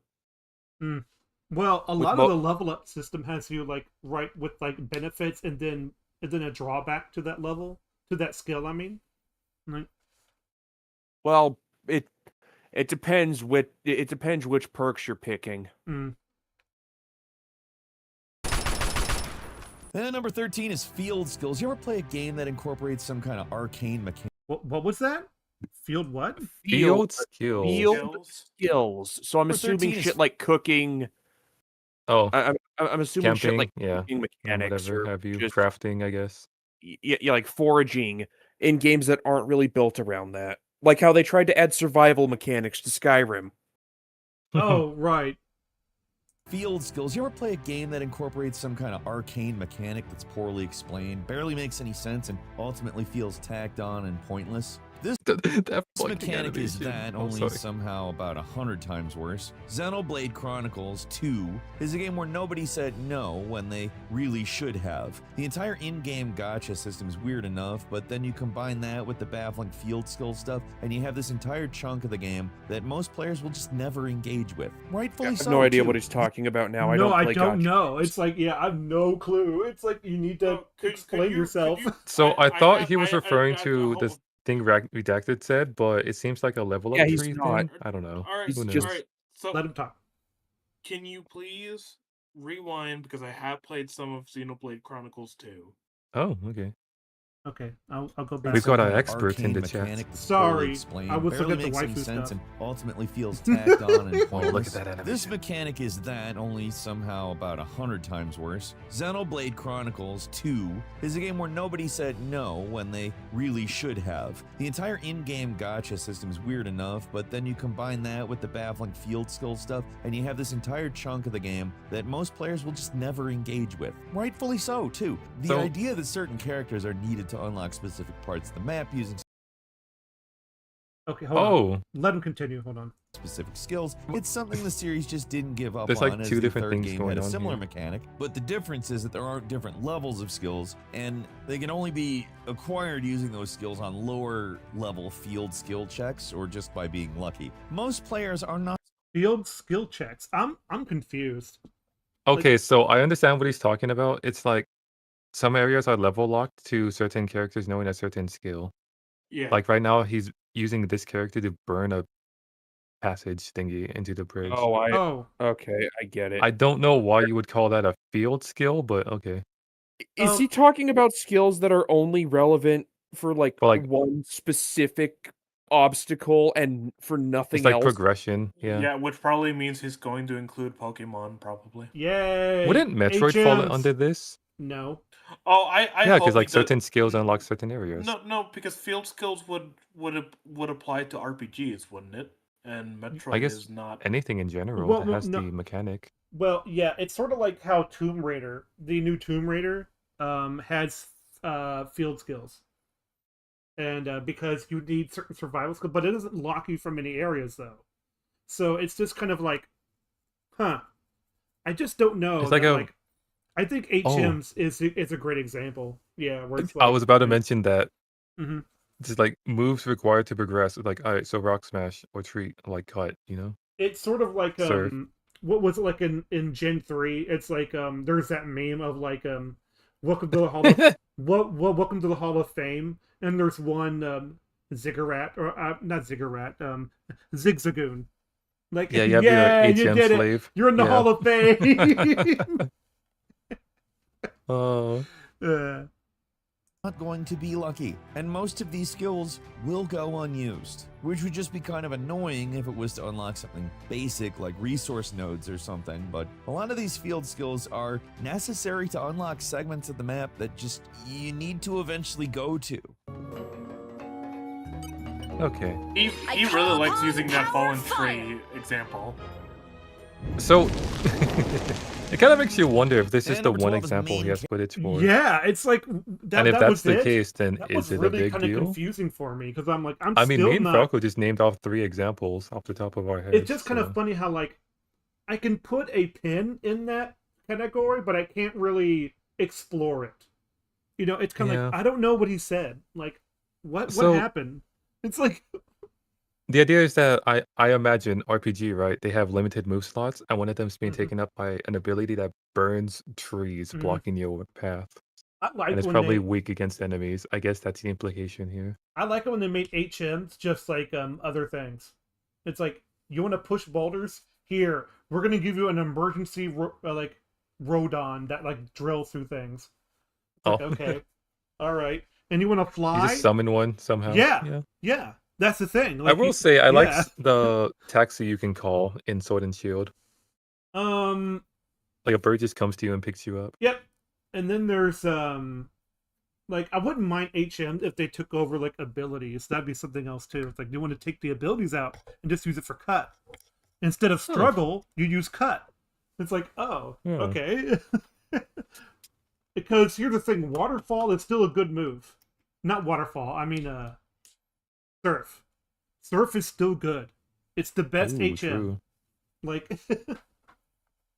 so I kind of wonder. Yeah, It's flood like, the man. field, hit everyone. Yeah. Well, it affects all. Well, for team battles, it affects all Pokemon except for you. Oh, it hits your allies too, huh? Yep. But it doesn't matter if they have absorbed water or something. Like, Yeah, they can hover. well, water still affects flying. So, Oh, anyways, surf affects flying? yes, you're thinking of That's crazy. earthquake in ground moves. I haven't Like, played Pokemon in years. yeah. And anyways, Character dies, everybody dies. Why do games do this? I mean, I get it in a game like Mass Effect, where you're in full control of that character and the other characters feel less like other characters that you control. I don't think there's I don't think there's any I don't think there's any moments in Mass Effect where it's like, oh, you have to have this uber specific skill to progress. There's What? always other ways around the problem. No. Is He's talking about like character death. Oh, this is a new point, no? Yes. Yes, it is. Oh, he completely moved on. I'm sorry. I was a bit Yes. confused too. I zoned out too. I completely missed. He was saying nothing, so I just started looking at stuff on my phone. Yeah, he's not exactly that exciting, but the thing is, like, if another character dies, then it's game over. I'm like, yeah. What if it's your mission? Save Ashley. If she dies, your mission's screwed. Game over. I guess that's the exact thing he's complaining about, right? I guess so. Yeah. Unless he's talking about character deaths for that are just like unnecessary, where it's like, oh look, we killed the character, feel bad. No, Because I don't kind think of so. got that It's a bit different. Mhm. I kind of got that in Resident Evil Requiem. Oh yeah. If you guys care Oh, about for the spoilers, girl, right? The blind yeah, girl? Yeah. yeah, for the girl, where it's like, oh look, you've taken care of this kid. We're gonna kill her for no reason just to make The you kid feel you bad. spoke to once. Yeah, the kid that you spoke to once and carried throughout and carried Granted, through the level, and is then a kid, suddenly, but they could have done more. yeah, and then suddenly it's just, oh no, she's dead. Feel bad. It's like I feel like this would have more impact if we spent more time with this character. True. It should have more impact if she actually did something, meaningful. What's going Well, on? like in turn-based RPGs like Persona 3 or 5, I'm trying to think or about a Yakuza game 7. that's really Yeah, obnoxious where if one of your teammates dies because they just won't take cover, then you lose. Yes. Doesn't Metroid Yes. Prime do this? The new one, Yes. Prime Metro 4? Prime 4. That's what was it? Alien Yeah, Colonial yeah. Marines has that problem. Oh, true. Where it's like, dude, why are you guys so retarded? Like, why? Yeah. Like, Oh, I guess any escort mission, no? yes. Because most of the time you have to there protect are them. escort. Yeah, I mean, here's the thing. Resident Evil 4, I think, is not that bad of an escort mission. People overblow Yeah. its escortiness. Like, Huh. it does get annoying at the third part where you have to protect her in that freaking lava room. With the wrecking ball. It's freaking terrible. I hate it. It's one of the worst sections ever made. So, anyways. Yakuza 7. I mean, the Final Fantasy series, they get it right. If the main character gets killed or knocked out or whatever the nomenclature is, you can revive them with an item like a Phoenix Down or... It's kind of funny. He says use a Phoenix Down on your ally. Shows him using a Phoenix Down on the Phantom Train. That's not an ally. Wait, you can revive enemies with the Phoenix Down? No. Well, if they're zombies, you KO them with a Phoenix Down. Okay. Yeah. Because Wait, they're the train zombies. is a zombie? I believe so. or a spell. Oh my goodness. Yeah, he did. I guess it's a ghost train. It is a ghost train. It's a train that takes you to the afterlife. Like that's what it is. All right.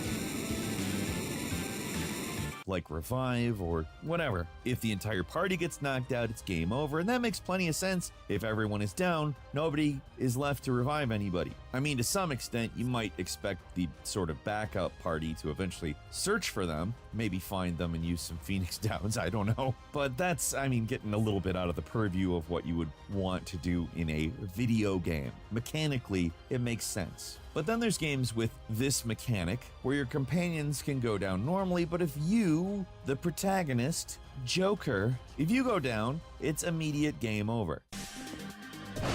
Okay, I can understand what he's talking about with this one, where it's like, oh no, one character died. Oh, I guess I can't just switch control to one of the other characters in my party. Yeah, that's kind of dumb. You. It's JRPGs don't have this problem, but this one has for some reason. I guess a few do, right? I don't know. Mech Like Warrior, very few. Mech Warrior fixes this problem too. It just lets you swap over.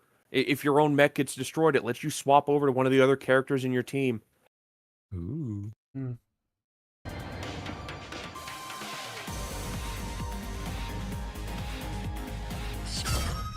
Even though everyone else is around, they would be able to revive. They can't. It doesn't make any sense. It's frustrating as hell, and it just sucks. The remake of Persona 3 completely removed this feature and made it work like modern games because it's bad. Even Persona 3 Portable and just Persona 4. Oh no, self-suicide. Yeah, dude. 4 and You gotta Golden. shoot yourself Oh god, with one your of my friends rotor. is dead. Shoot Go myself Persona. right now. Yeah. Oh no, he's dead. Boom. No, we can revive him. It's fine. And then the next guy comes in. Don't worry, I'll revive him. Boom. In his head. this. And for some reason, they brought it back at 5. The only reason any game is doing it anymore is for tradition's sake, and I have to assume that's why Yakuza 7 does it, just as a reference to old school RPGs, because it doesn't make any sense why you would. Old school RPGs don't really have this problem anymore. Like, and define old school now. Like, Old school. do that. Otherwise, it's not even a traditionally hardcore game, but for some reason, it's got this one super hardcore mechanic built in. I'll say at least with this one, more modern games are moving away from it. It does pop up here and there, but it's mostly vanished. And thank the god that you're probably going to kill at the end of the game for that. And number 11, click the stick. Here's one of those pet peeves a ton of people have, but games rarely, if ever, actually try to address it. Okay, I get using the stick as a button. I don't like it because it feels Oh, like he's every talking time you- about. Wait, What? he doesn't like using stick buttons at all. Yeah. He's talking about when you have to press L3, press R3, and the buttons they're talking about when they say that is when you press down on the control Yeah. sticks. okay. I mean, I'm fine with that if it's like my melee or something like that, or like a quick time event sort of thing. Or to lock onto enemies, it's fine. Like, that's a thing in, like, Dark Souls. Like, yeah, I don't care. I don't use it for anything else. It definitely Like- depends. Ugh. Mhm. Shit, sorry. Oh, that's fine. Yeah. It definitely depends on what they're having you do, Exactly. because yeah. yeah, if it's like, oh, quick, spam the L3 button. Man, I remember we're when they did barely on that. number 11 and he's already reaching to come up with 20. I remember Oh, I boy. remember like in God of War 3, it's like click the R3 and L3 to poke out Poseidon's eyes. Like, yeah. Random quick time events, yeah. Oh yeah, it's like it makes sense though, because that's your thumb. Oh, Because that's that your will most thumb. likely be on the list. Quick time events. Because well, it's not a quick time event really. It's more like do it to erase his eyes, and you put your thumbs on the control stick, so it's like you're doing it. And it's like, oh, that's a neat little detail. All right.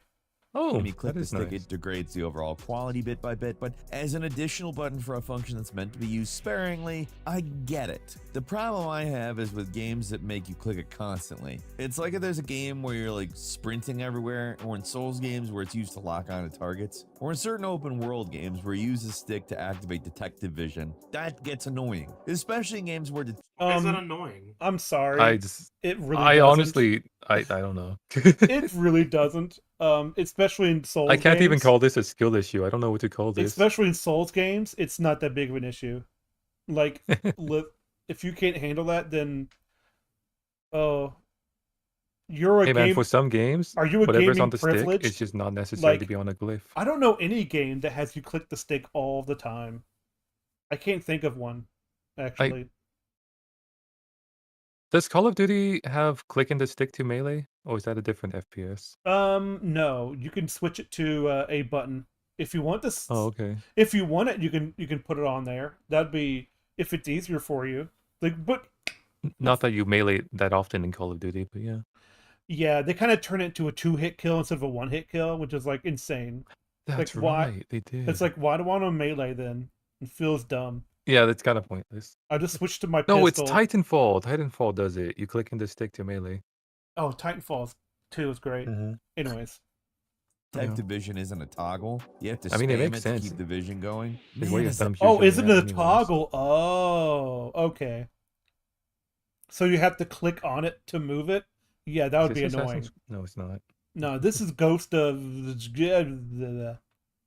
that annoying. And it never feels good or satisfying. It just feels really off. When you get the rare game that maps the vision mode to R2 or something, and I'm sorry, can we sprint ongoing, rewind real or in quick? certain Which When he part? says satisfying, just listen to how he says it. Okay. problem I have is with games that make you click it constantly. It's like if there's a game where you're like sprinting everywhere, or in Souls I games went where too it's far used to back. lock Oh, onto well. targets, or in certain open world games where you use the stick to activate detective vision. That gets annoying, especially in games where detective vision isn't a toggle. You have to spam it to keep the vision going. Man, is that annoying. And it never feels good or satisfying. It just feels really off. I love the way he That pronounces is- satisfying. It's so That funny is to me. fine. He sounds like a guy who smoked too many cigars. He sounds like he's falling asleep. He's like, "Oh, I'm barely on number 11. Fuck." Yeah. Maps That the is vision mode to volume. It's kind of funny. The detective vision in Arkham Asylum is the most broken thing you have. Like, Also, Ooh. I'm sorry, but if you're going to do this, mhm. that's not accurate. That's not fucking accurate at all. Because I can't remember which games do which, but sometimes Detective Vision is down D-pad, sometimes Detective Vision is L2. Uh, it I can't remember which one had the R3, but I can tell you right now Not me. that I don't remember the other Arkham games having R3. They don't. He said like in the Huh. rare cases it's not R3. Oh, okay. Yeah, that's what he's saying. R2 or something, and sprint on circle or something like that. It's a frickin' revelation. There's so many alternatives to using the sticks like this, but until the controllers just straight up don't have the option anymore, developers are gonna keep using it. It's literally just bad for the controller. And I don't know what to say, Falco. This is just a stupid point to make.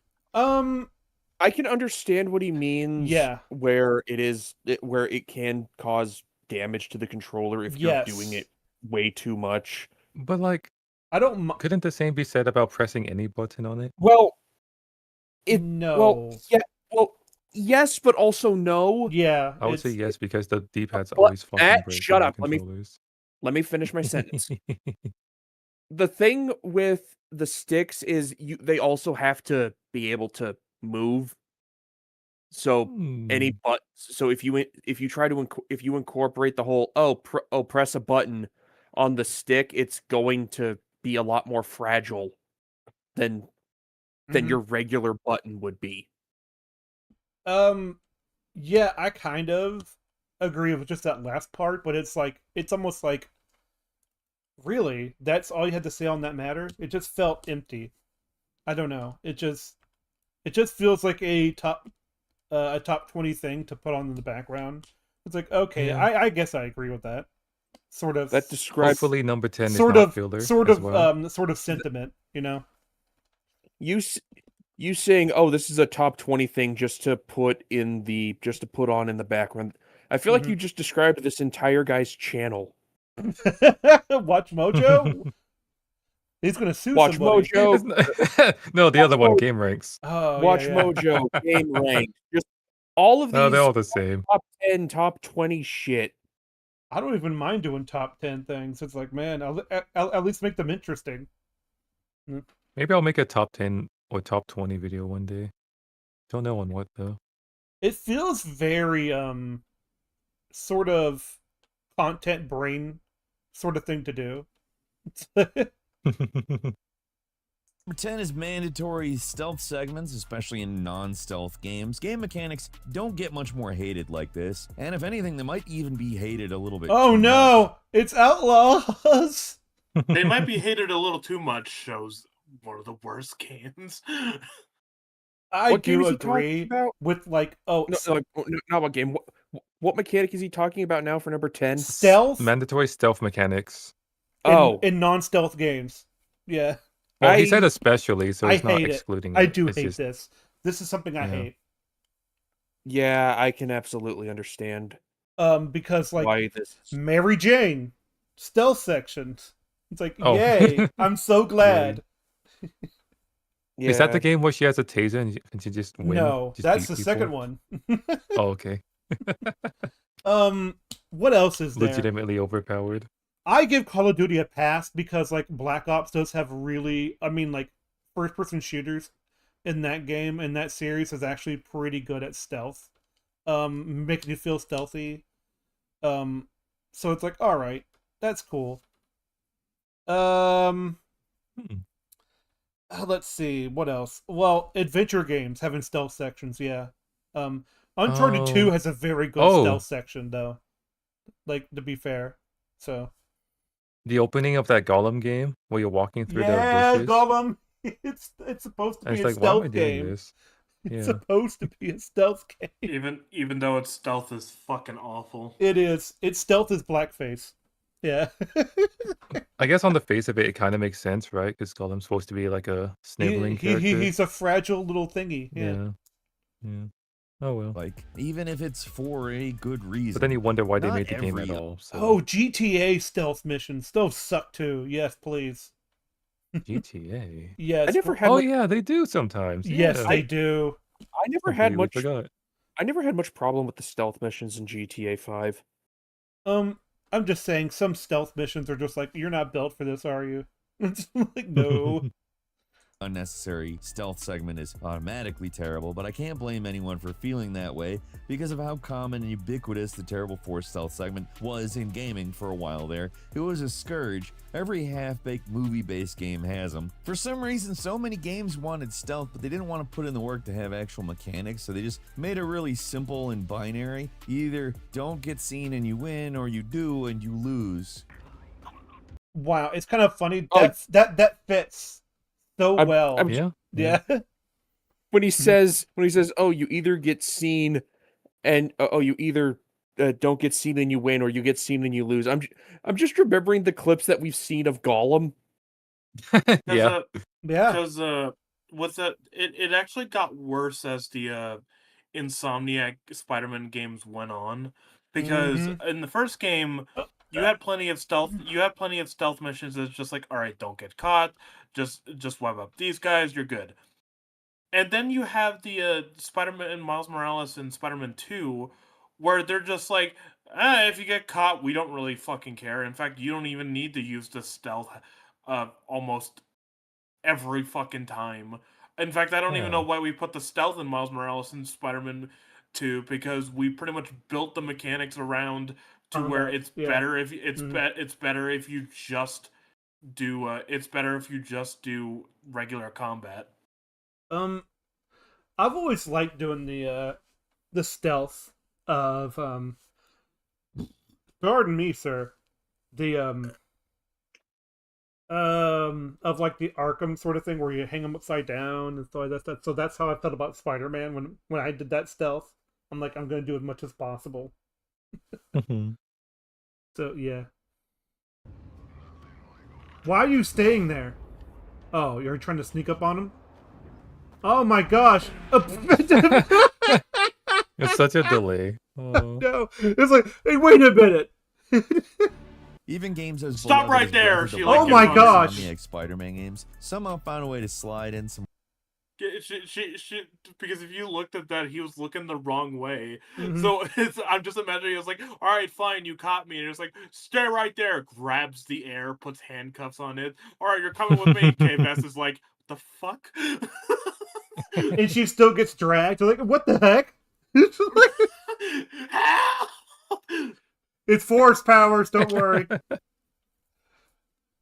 Really annoying, highly scripted stealth segments. Like the Mary Jane parts in Spider-Man are crazy annoying. They can get worse than that though. Remember the Force sneaking in the Hulk movie game? You feel like blessing Mary Jane's holy name compared to that garbage. There's just way too many Force stealth segments in games. Even if they aren't necessary. That's the movie game?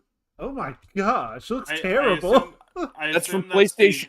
That is from PlayStation. Incredible Hulk, right? No, Ang Lee Hulk. It's Ang Lee Hulk. But still, I'm like, okay, I see. PlayStation 2 era. Yeah. The worst. Devs find ways to make them annoying, inconsistent, and frustrating anyhow. You can't knock out people with helmets, I'm sorry. His fucking fully metal head. I know. So like, way too many. I'm pretty sure he. Hold on, look. Even if the animation is he looks down so that you can hit him in the back of the head. Annoying, inconsistent, and frustrating. Oh my god, he does. If they just gave you something else to do, what like the heck? some other way than sneaking or a way to deal with enemies if you got caught. Like he gets this sense K-Vest mechanic trying would to be- knock him out, so he just looks down. Okay, to be fair on Hogwarts Legacy, those stealth sections are probably needed because it there's the context of, hey, maybe you're doing something that the school wouldn't allow you to do. So obviously you would need to sneak around the school. It's like those are scenarios that are probable in the Harry Potter universe, especially in Hogwarts, if you want to uncover some mystery, which has happened in the books and movies. I was about to say that. Well, it's true to the books. Well, the thing is, though, just because just because it's good for context doesn't mean it needs to happen, sort of thing. It's like, just have him be there. Just have him be there and then go inside the tomb or something. It's like, no sneaking. I'm gonna disagree with you, Falco, because Mm-hmm. I do think having the stealth sections in Hogwarts Legacy, they're not that bad. At least, all right. At least they actually have a reason to exist. Where it's like, oh yeah, we're sneaking out after hours. If we get caught, we'll get detention or something. Yeah. They actually have a reason to exist. Like, okay, we have to do this stuff after hours, or we have to sneak into an area of the school that we're not allowed to be in. They actually have It's almost required for the setting, no? Yes, Yeah, They're in a school, so they have to go to I understand classes and that. other. I understand that. Yeah, because the amount of times that shit shows up in the books is Yeah, it's a just lot. a normal thing. Sure, but like I'm just talking about the mechanic itself. Like, if you have, even though it may be needed in there, it's always about the execution of those ideas, and if it's not, if it's done fairly decent, I'm fine with it. I would say it's executed okay in Hogwarts Legacy. Yeah. And this is a part where it's like, oh look, you're just sneaking around, and like, we can talk candidly now. Want some wine? You know. But anyways. So in this game, you're moving in a straight line and just waiting for that woman to turn, right? That's what you're doing? Exactly. Yeah, it's like that sounds. It is kind of funny how these things are located in a place that's like, aha, I can sneak around these things. Oh yeah, those are like boxes that are just lined up in the middle of the room. Yeah, exactly. Like, it's right. Okay, this specifically, I've not played the Insomniac Spider-Man games, but this looks like a hotel lobby or some kind of meeting room. Yeah, it's kind of like and I can actually explain this for you. This is the Fisk Museum, and Mary Jane just pretended to be like a journalist who was signed up to be here, and Mary Jane is trying to sneak into one of the rooms that she thinks might have some more dirt on Fisk, and so she's sneaking around trying not to be caught because the head of the museum just figured out that Mary Jane's full of shit. Well, I was more so talking about the reason why there's all this stuff lined up. Yeah. If it's a museum, then these display cases on the side make a lot of sense. And these tables over here, this almost looks like a bar that they have set up to entertain like high profile visitors. Yes. Yeah. Exactly it. Although if that's the case, then you'd wonder why storage boxes would be in the middle of the room as well. Well, the storage boxes under the table are holding glasses. Yes. Yeah. They're setting up for an event. Yeah. Yeah, it looks like they're setting up for an event because the thing that she's currently that she was hidden behind, that, those like brown carts. Yes. Those are typically used for catering. Correct. Yeah. That's why there's plates and glasses on it. Yeah. Yeah, those are typically used for like catering events. So it looks like they're setting up for something. They did think about it a little bit. Yeah. It's just arranged very conveniently. Yes. That was my point. Thank you. Way less frustrating. But of course they don't, so 99% of the time, the mandatory stealth just makes the game worse. Should be in the clip. There's no need for us to be skulking about. So what is it you've been looking for? And number 9, mashing buttons to do everything. Another holdover from the previous few generations. It's not so much a thing you see anymore. Is it? Okay. You need to be more... Button mashing. It's kind of funny, like, button mashing is a thing. I don't like button mashing, but it's like, you could say that directly instead of going, pushing buttons all the time. It's like, what are you talking about? That is a weird way to phrase it. Yeah, it's... As opposed to mashing it arbitrarily fast. Button mashing. That's a defined term as in gaming nomenclature. And most of the time, you have to mash it so fast that you cannot do it with one hand. Oh yeah, God of War Unless was you use insane for unless you use the this. pinching technique. Yeah, God of War was. The worst. I've played through the classic God of War games. They are Mm. fucking insane with the button mashing. You the need on- Forbidden Jutsu to button mash as fast. the the thing we used to do, like those jackal like guys, they can block your attacks all the time. The only way to get them to damage them consistently is to grab them, but you have to beat them in a button mashing contest. It's like, Yeah, I hated those. I hated those fucking jackals. I hate them too. They're incredibly like terrible, and they can grab you too. So it's like the only I'm gonna grab you. Prepare to button mash. It's like, daggone it, I hate you. But now that we're a few years removed from it, it's time to admit the mashing we had to do in the 6th and 7th generation just kind of sucked. God of War might not be patient zero, but a lot of the blame on the over-reliance definitely falls on that series. It constantly had you doing this to do basic tasks like open treasure chests or doors or... Press circle to get rid of kid. Yay. Most of the time, mashing never made any sense either. I mean, why are these random doors so hard to open for Kratos, who in the 2nd and 3rd game is a literal god?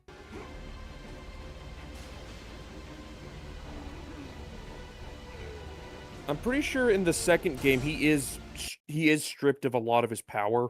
Well, to be fair, that's like he the still whole has plot to... of the 2nd game. Yeah, Yes. but And then it happens again in the 3rd game when he falls into the river Styx. I'm just saying though, even when he's a god, he still has to open doors this way. So it's just gameplay focused. That's all I'll say. Even Batman struggles with some button mashing. Remember all those times you had to mash open gates in those games? I'm sure it was designed to mask a loading screen or... Actually, I don't. Talking about. I think it's talking about the vents because you do button. Oh, mash the to get vents. open. Oh, okay, yeah. It's not that bad.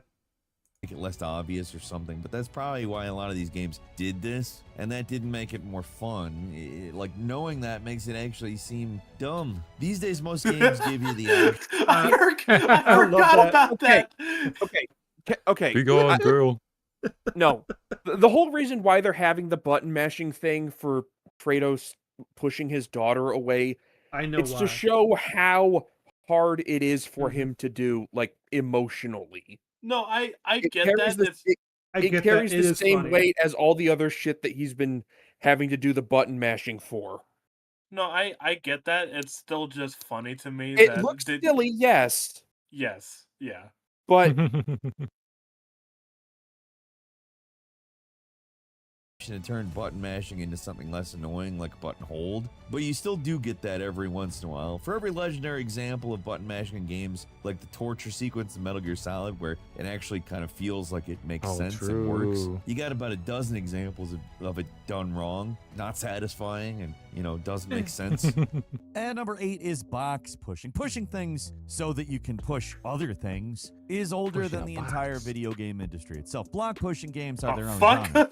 What the fuck? That game box was just that? turned into a box. What the fuck? Yeah, it's just a what? I don't recognize that game. I don't either. But like, it depends on the block pushing, because Tomb Raider is block pushing, and I don't mind it there. In fact, I started to miss it. I was like, man, I wish I could push a box. I was like,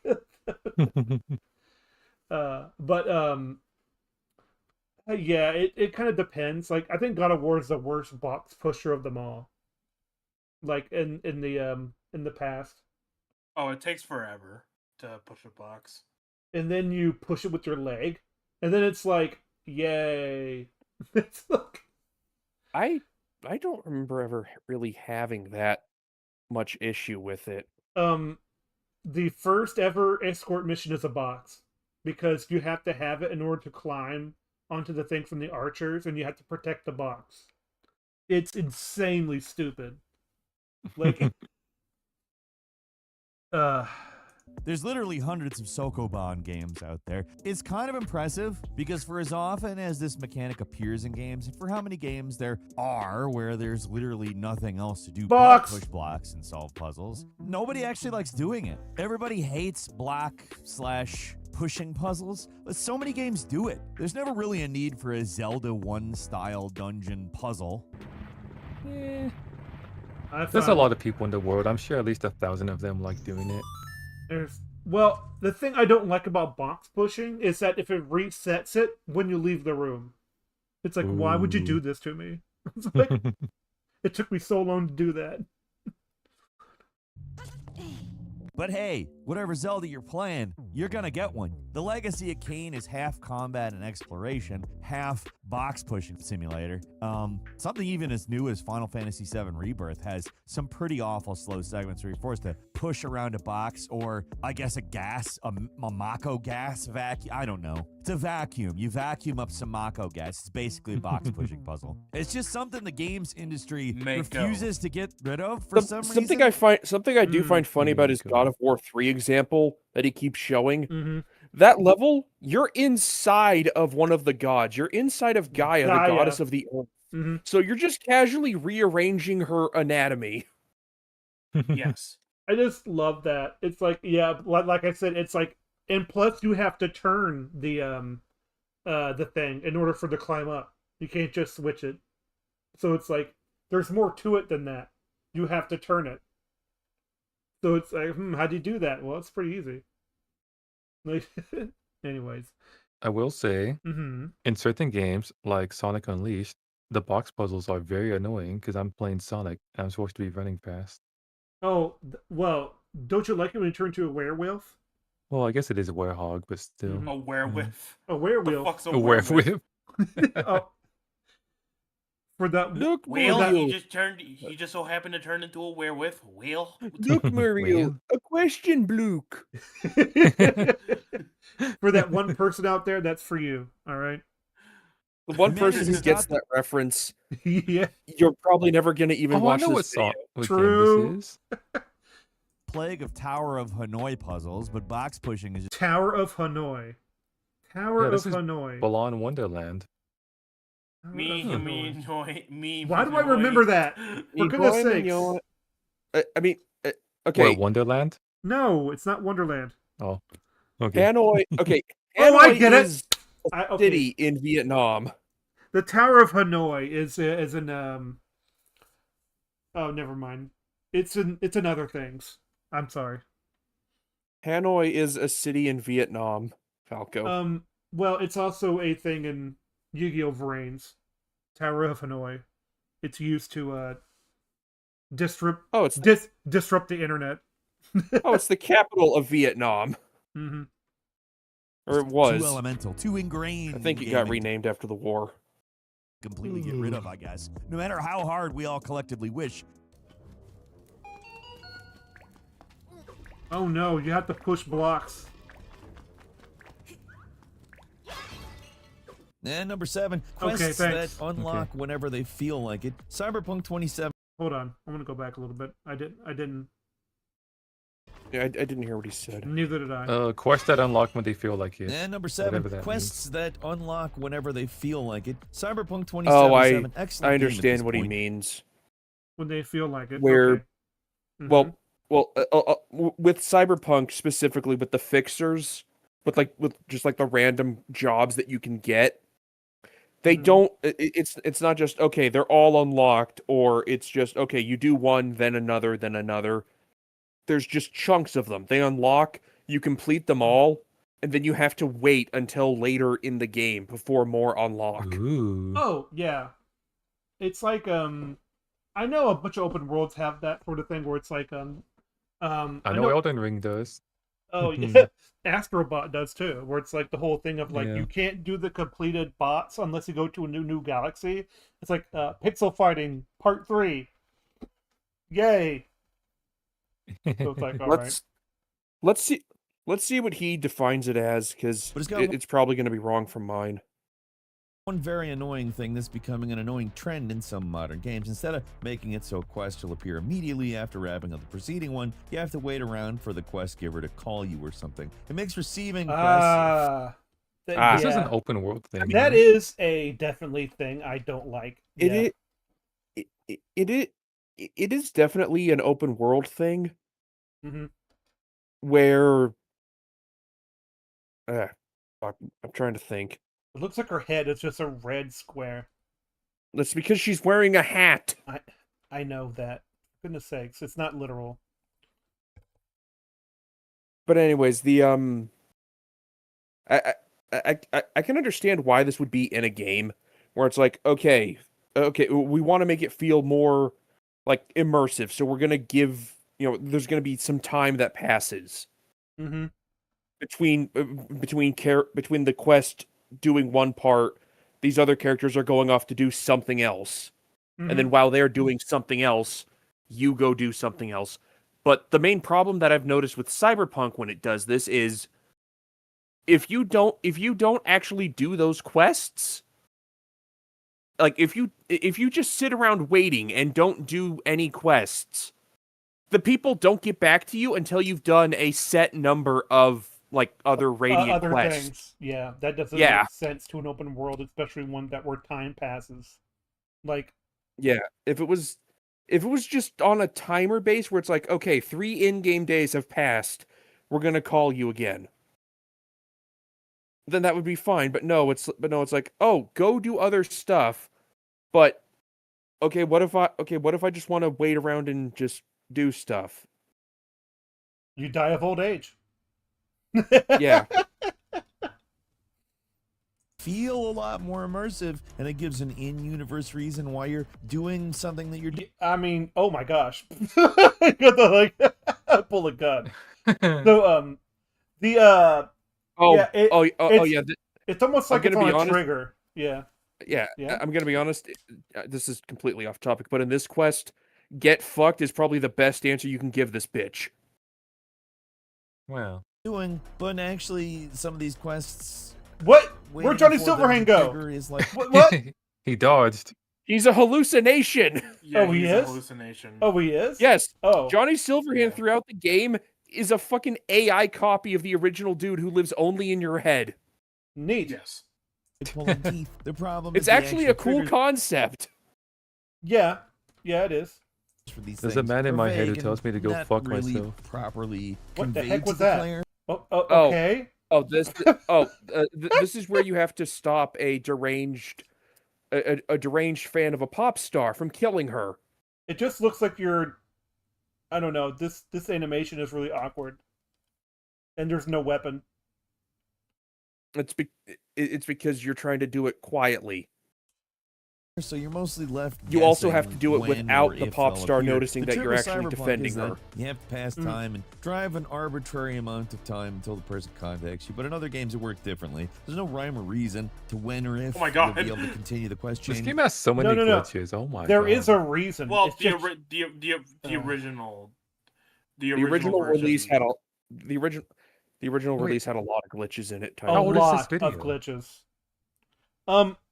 So the thing is, it does make sense. It's just the trigger doesn't make sense to a player right away. This area that he's in right now, I'm pretty sure, is part of the DLC. So it's at least after the the fixes. The DLC came out. This video was uploaded 10 days ago, so there's that. Oh, okay. So Cyberpunk still sucks. You heard it here first. Yeah. No, it okay. It doesn't. I wouldn't say it sucks. It's definitely a lot better than it used to be. Yeah. It's just up to the game to decide. That kind of sucks when you want to see what happens next, you know? And number 6, the pity difficulty drop. You know, the ninja dog mechanic. You know. Ninja dog mechanic? I've never... He's talking about stuff like the chicken hat in Metal Gear. Yeah. Okay. All right. But like, I've never heard of that phrase. So it's like, what? Well, the ninja dog. Okay, the ninja dog example is probably from a specific game. I just like, man. Is this Ninja Gaiden? Which game is this? Yes, this is Ninja Gaiden, yes. I remember Okay. Fargo played this and he got Never real played it. angry. This is what Oh. I didn't get that angry. certainly is one of them. I need that spliced in. When he gets angry. Anyways. When game devs create a mechanic that's meant to be anti-frustration, but somehow it makes you much more frustrated, like the mercy mode mechanic, where if you die enough times in a game, it'll eventually offer a chance to play on a lower difficulty. It would be considered forgiving if it basically didn't always make you feel like the ultimate chump. Dying multiple times. It's a Okay. Well, that one's a bit of a mean because like, are you truly sure? Are you a beta? It's like There's no way that's not intentional. Really, truly, very, definitely, of course. Yeah. It's like, are you a beta? No. Are you sure? Wait. I guess somewhat related. In one of the Wolfenstein games, the new one, easy mode has the protagonist wearing like a bib and a pacifier. Yes. Yeah. That shit's funny. Well, that's what it is, because it's like, yeah, you're a wuss. It really is baby mode. Times to the same boss or challenge sucks. But so does giving up and turning on crybaby loser mode. At least with like Ninja Gaiden Black, they're honest and make fun of you. Master Ryu. Or should I say, young Ninja Ryu Hayabusa. It seems I have greatly overestimated you. It's somehow less embarrassing to just get straight up insulted compared to the games that patronize you and try to act like they're doing you a favor. At least some games tell you if you're switching to a lower difficulty and say if it's permanent or not as well. Most games do, but some don't, like Metaphor, where if you die a lot and crank the difficulty down to the easiest, you cannot switch back to normal, and the game does not give you a warning about that before you do. And then there's the original God of War, where half of your deaths came from something that lowering the difficulty wouldn't affect. So you're stuck in a platforming challenge, and the game offers to lower the difficulty, but it doesn't make any difference. Yeah, that's also kind of true. It's like, hey, do you want... I mean, that's kind of interesting. That's like, I remember Mahler was playing the God of War, and he kept dying at the, in hell. And it's like, hey, you want to listen to difficulty? It's like, it wouldn't matter. It's platforming. And no, shut up! You don't cuck me, game. It's like the mechanic should make the game feel more forgiving. But why'd you stay on the floor? Laughing at you behind your back. He's gonna. You need to get out of there.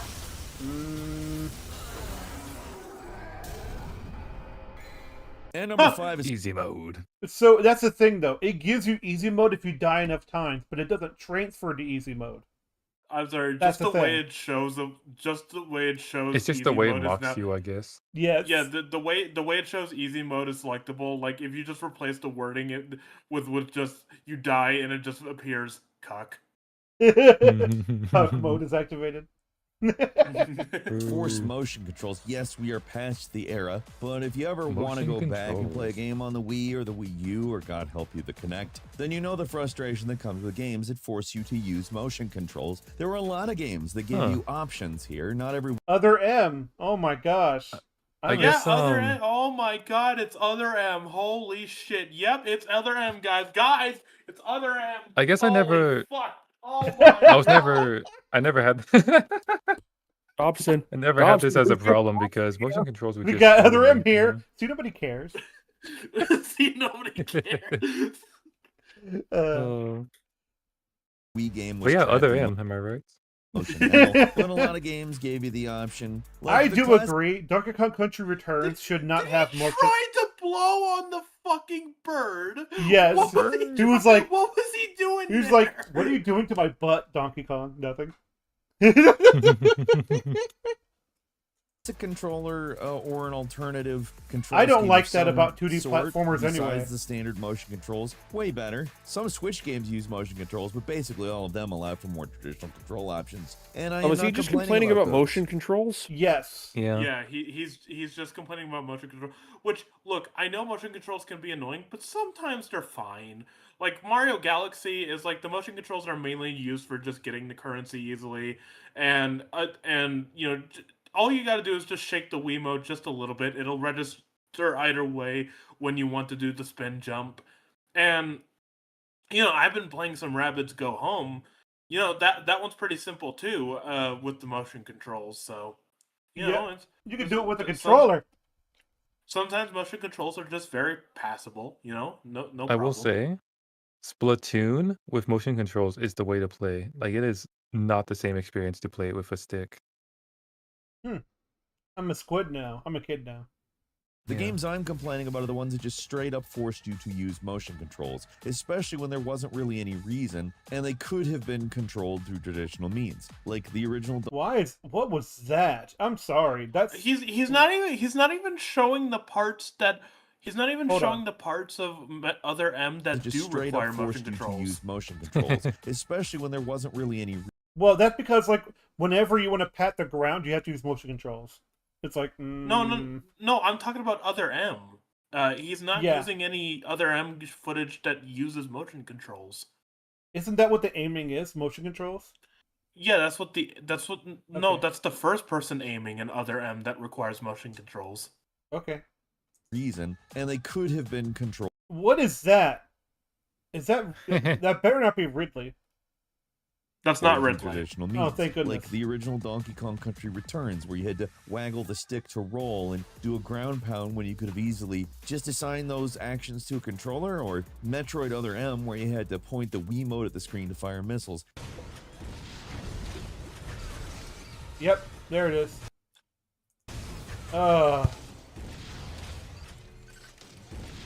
I'm so glad Prime was invented. Bizarre choice, because these games otherwise play like normal games. So many games from that era were like this too, and trying to go back and play them is kind of a nightmare. Just trying to figure out what options you had for controllers in that era was a pain. It was totally inconsistent, changed from game to game. Even within their own series, there were a bunch of inconsistencies, and because of this, going back to this era, especially... That was kind of neat, though. Her rolling and stuff, like, wow, that's actually pretty impressive. That was neat. Nintendo is very frustrating. Even if you do have the best Wii plus motion, whatever crap, you still need to figure out whatever waves and waggles the game wants you to do, and it's even more I'm sorry, baffling. I don't get this whole I'm gonna keep showing Donkey Kong Country Returns. Country Returns is fairly reserved in its motion controls. It does annoy me, though. It did annoy me. Does it? It really That seems did. to be a recurring theme where they have like 2 games for each option. Yeah, that is a problem instead of an array of them. It did annoy me because I'm really enjoying this gameplay, and all of a sudden, like, you have to do motion controls now. Like, why? Why don't you show games where they force the motion controls onto you, like Resident Evil 4 Wii version?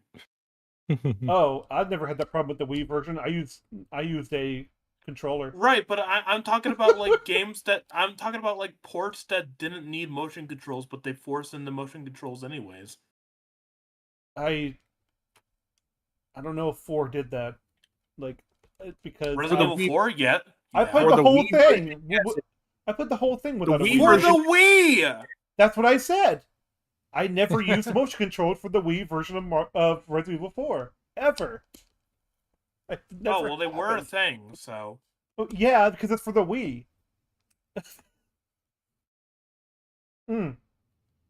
Well, what I mean Are is we almost done? What? Are we almost done with this video, please? I can't stand listening to this guy's voice anymore. Well, we're on number 5. For the same day. No, we're number 4. Probably have like 20 minutes left. Hold on, whoa! Who's? Whoa! Who's skipping? Who's Cyber? What the fuck is happening? Cyber, what were you Oh, doing? my cat was on the keyboard. My bad. Oh my god! Wow. Okay, it's fine. Still need to figure out whatever waves and waggles the game wants you to do, and it's even more baffling in the cat. hindsight. Yeah, the other cat. You suck. Number 4, the same damn lock picking mini game. It's in Fallout, it's in Skyrim, it's in Dying Light, it's in Star Wars Outlaws, it's in Starfield. Okay. And just about... Listen, this is not a problem. Yeah, this this is not a problem. This isn't really a problem. It certainly doesn't deserve to be this high on the list. Your list is arbitrary, sir. I'm telling you, man. Padding. He's running out of number. We have 20 things. 19. We need one more to make it even. I'd Every say other around Damn 16 of his game you can points are imagine. valid. The list just goes So that's on and cool. on. It's always the Oh same. shit! At I least accidentally Splinter unpaused Cell it. I'm had a sorry. different Oh, it's fine. It's That's just fine. I'm just gonna perspective, and roll at least past it. as bizarre as the lockpicking was in Oblivion, it did look different. Is this Thief? What is this? Oh. No, that's Sam Oh, Fisher. Sam Fisher. My bad. Used to be that Is if you this need Thief? to unlock a He door, says about the just man an wearing automatic modern action military or gear. possibly I saw him from the requiring an back. expendable resource. There used to be options, but now the default is to copy Bethesda for some reason. It was novel in Fallout 3 and acceptable in games like Skyrim and maybe not so much in Fallout 4, but it's gotten old at this point. The hate isn't entirely on the mechanic itself either. It's sometimes just fine, like it's an acceptable mini game.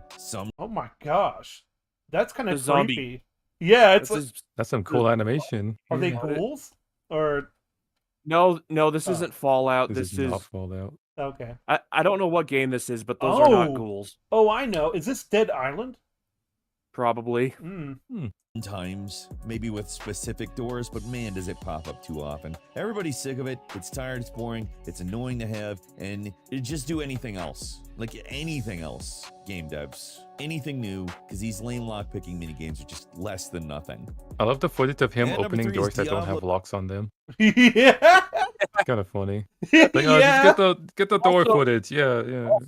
Also, I'm sorry, but if you're playing an RPG, there's going to be doors and shit that are locked that you have to get through somehow. The only other option is to just find a key or to just have it be where you can't even interact with it if your skill isn't high enough. And then if your skill is high enough, it just automatically does it for you, which is infinitely worse. I like. I would rather have a lockpicking mini game than having it just be you either can open it or you can't based on whatever your lockpicking skill is. I have. Well, just change the locking mechanisms based on what you're doing. That actually would be a lot better. Style loot in games that do not need it. Diablo 2, a massive hit. Path of Exile, huge. World of Warcraft, a big business. Destiny and Borderlands. What? Hold on. What did he say? Loot is bad. What is this one? We were talking too much. Yeah. Hold on. Diablo style loot drops in games that do not need it. Oh, he's talking about shit like Borderlands, where there's yes, where looters, there's like shooters. where there's like different rarities and shit. It's like I don't know what your issue is. This is just there's different types Well, of looter shooters too. So, I find loot I find loot to be quite annoying in some cases because I kind of get tired of like wielding the same weapon over and over again, and then when I finally get loot of like, oh, what weapon is this? Oh, cool, it's a legendary, and the weapon is like worse than the one I currently have. Is like, that's a game balancing issue. I know what you're talking about. Like that's why I quit Borderlands, because every weapon I like to change, and it's like, I want some consistency.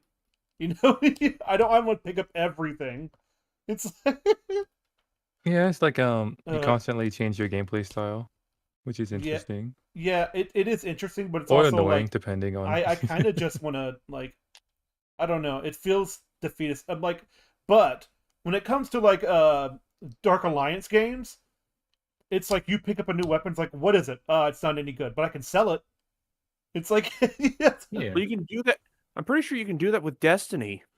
Yeah, you can do it with Destiny, but you can you disassemble them, turn them into currency. Yeah, I understand that, but it's like I just love the Dark Alliance ones too because that money goes towards something that you can actually spend it on. Okay, correct me if I'm wrong. Isn't Diablo an RPG? It is. Yeah, so if we're talking about games with Diablo style loot mechanics, that's just basically every RPG then. Yeah. I'm kind of wondering where he's going with this because what game has that kind of loot mechanic without being a looter game, Yeah, without either being like a loot game, like the idea is that it's forced, like okay, or an RPG. Like what kind of What are you talking about, sir? Please elaborate. In games Show that do us not your need it. genius. Diablo 2, a massive hit. Path of Exile, huge. World of Warcraft, a big business. Destiny and Borderlands are popular. But what ties these things together? It certainly doesn't sound like these are the same thing, but they're all about getting loot. And when the industry collectively decided to shift to the live service model, the most obvious thing to do is to take what are essentially single-player games and toss in a loot hamster wheel on top of the obsessive compulsiveness of other stuff. Oh, I see. Loot work games don't need it. All right.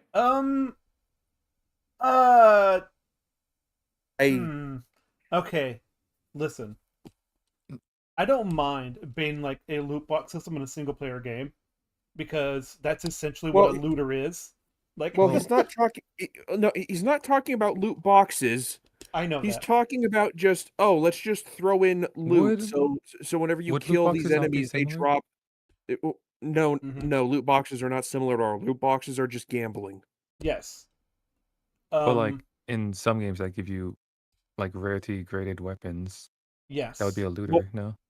Well, yes, that's a looter, but that's not loot boxes, Tybert.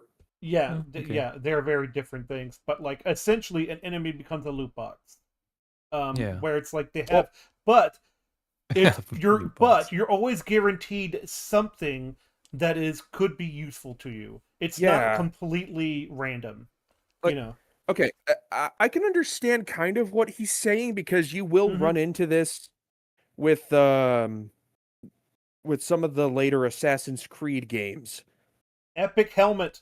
It's like Oh yeah. Did you grind for that, or was it a code?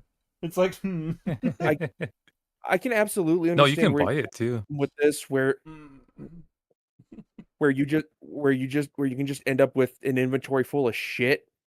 But a lot of times games that have this will let you turn those worthless items into something else to help you either upgrade your shit or just buy or just buy stuff. It just lets you break it down, turn it into currency or sell it or turn it into upgrade materials. That's why I like the Dark Alliance thing, because like as soon as you get heavy enough, your weight is too much, you recall a potion and you go back to the shop, and then it's like, here, I can sell all my stuff to keep looting some more. It's like it's the but like, well, the whole thing is dungeon crawling anyways. It's a action RPG that's top down like Diablo, but it's not Diablo. You know what I mean? It's like I guess I was waiting for this guy to name an example, and he hasn't. Okay, yeah. He showed a clip from Suicide Squad Kills the Justice League, but that's a looter shooter. Well, it is a looter shooter. It's fundamentally not the same game. But they treat it like a multiplayer game when it comes to the looter shooter aspect of it, and it's like, why? That it doesn't need to be that way. Wait, like a multiplayer that's not similar to Borderlands, for example? Yeah, it does kind of have that Borderlands thing, except it just feels a lot more scummy when it comes to Kill the Justice League and stuff like that. It reminds me of Destiny 2, where it's like you can't keep a weapon. Where it's like Destiny 2 is very guilty of this. Yeah, it's like you have to get a new weapon. You can't be with this one weapon, even though you have this really rare like thing on it. You have to trade it up for a new one because it has less light points. It's like, well, it's not the type of gun I like either. Doesn't matter. It's better. Like, What are essentially single-player games and toss in a loot hamster wheel on top of the obsessive compulsiveness of other stuff name to one keep example. everybody playing forever, especially people who want to complete things. The problem is that not all loot is created equal. You can't just load up a game with loot and expect people to automatically like it. The loot actually has to be good, and that's the issue. Too much loot is just wasting time, not just from collecting it, but for menu navigating, and it's very little payoff. Basically, every quasi-live service game haphazardly inserted collecting a ton of junk into the gameplay loop. Suicide Squad did it, Avengers did it, Injustice 2, worst of all, Anthem, which had some of the most abysmal loot I have ever seen. Okay, yeah, like arbitrary I agree things. with those It's kind of like examples, Raid Shadow Legends. One of the things I hate about that game is like You played it? no, but like Oh. I just don't like that game. But like, but I get commercials. It's like, get the Cheshire Cat, the epic Cheshire Cat for free, and I'm like, what do you mean epic? Everybody's gonna have it. Like, what are you Get talking the epic about? Cheshire Cat. And what's better, we have this ultimate paperclip. Yeah, it's kind of like that. It's like, wow. It's like, it's sort of like so in Pokemon trading card game, this first starter deck came with the first edition Machamp, a shiny. You know, like a shiny card, a holographic card.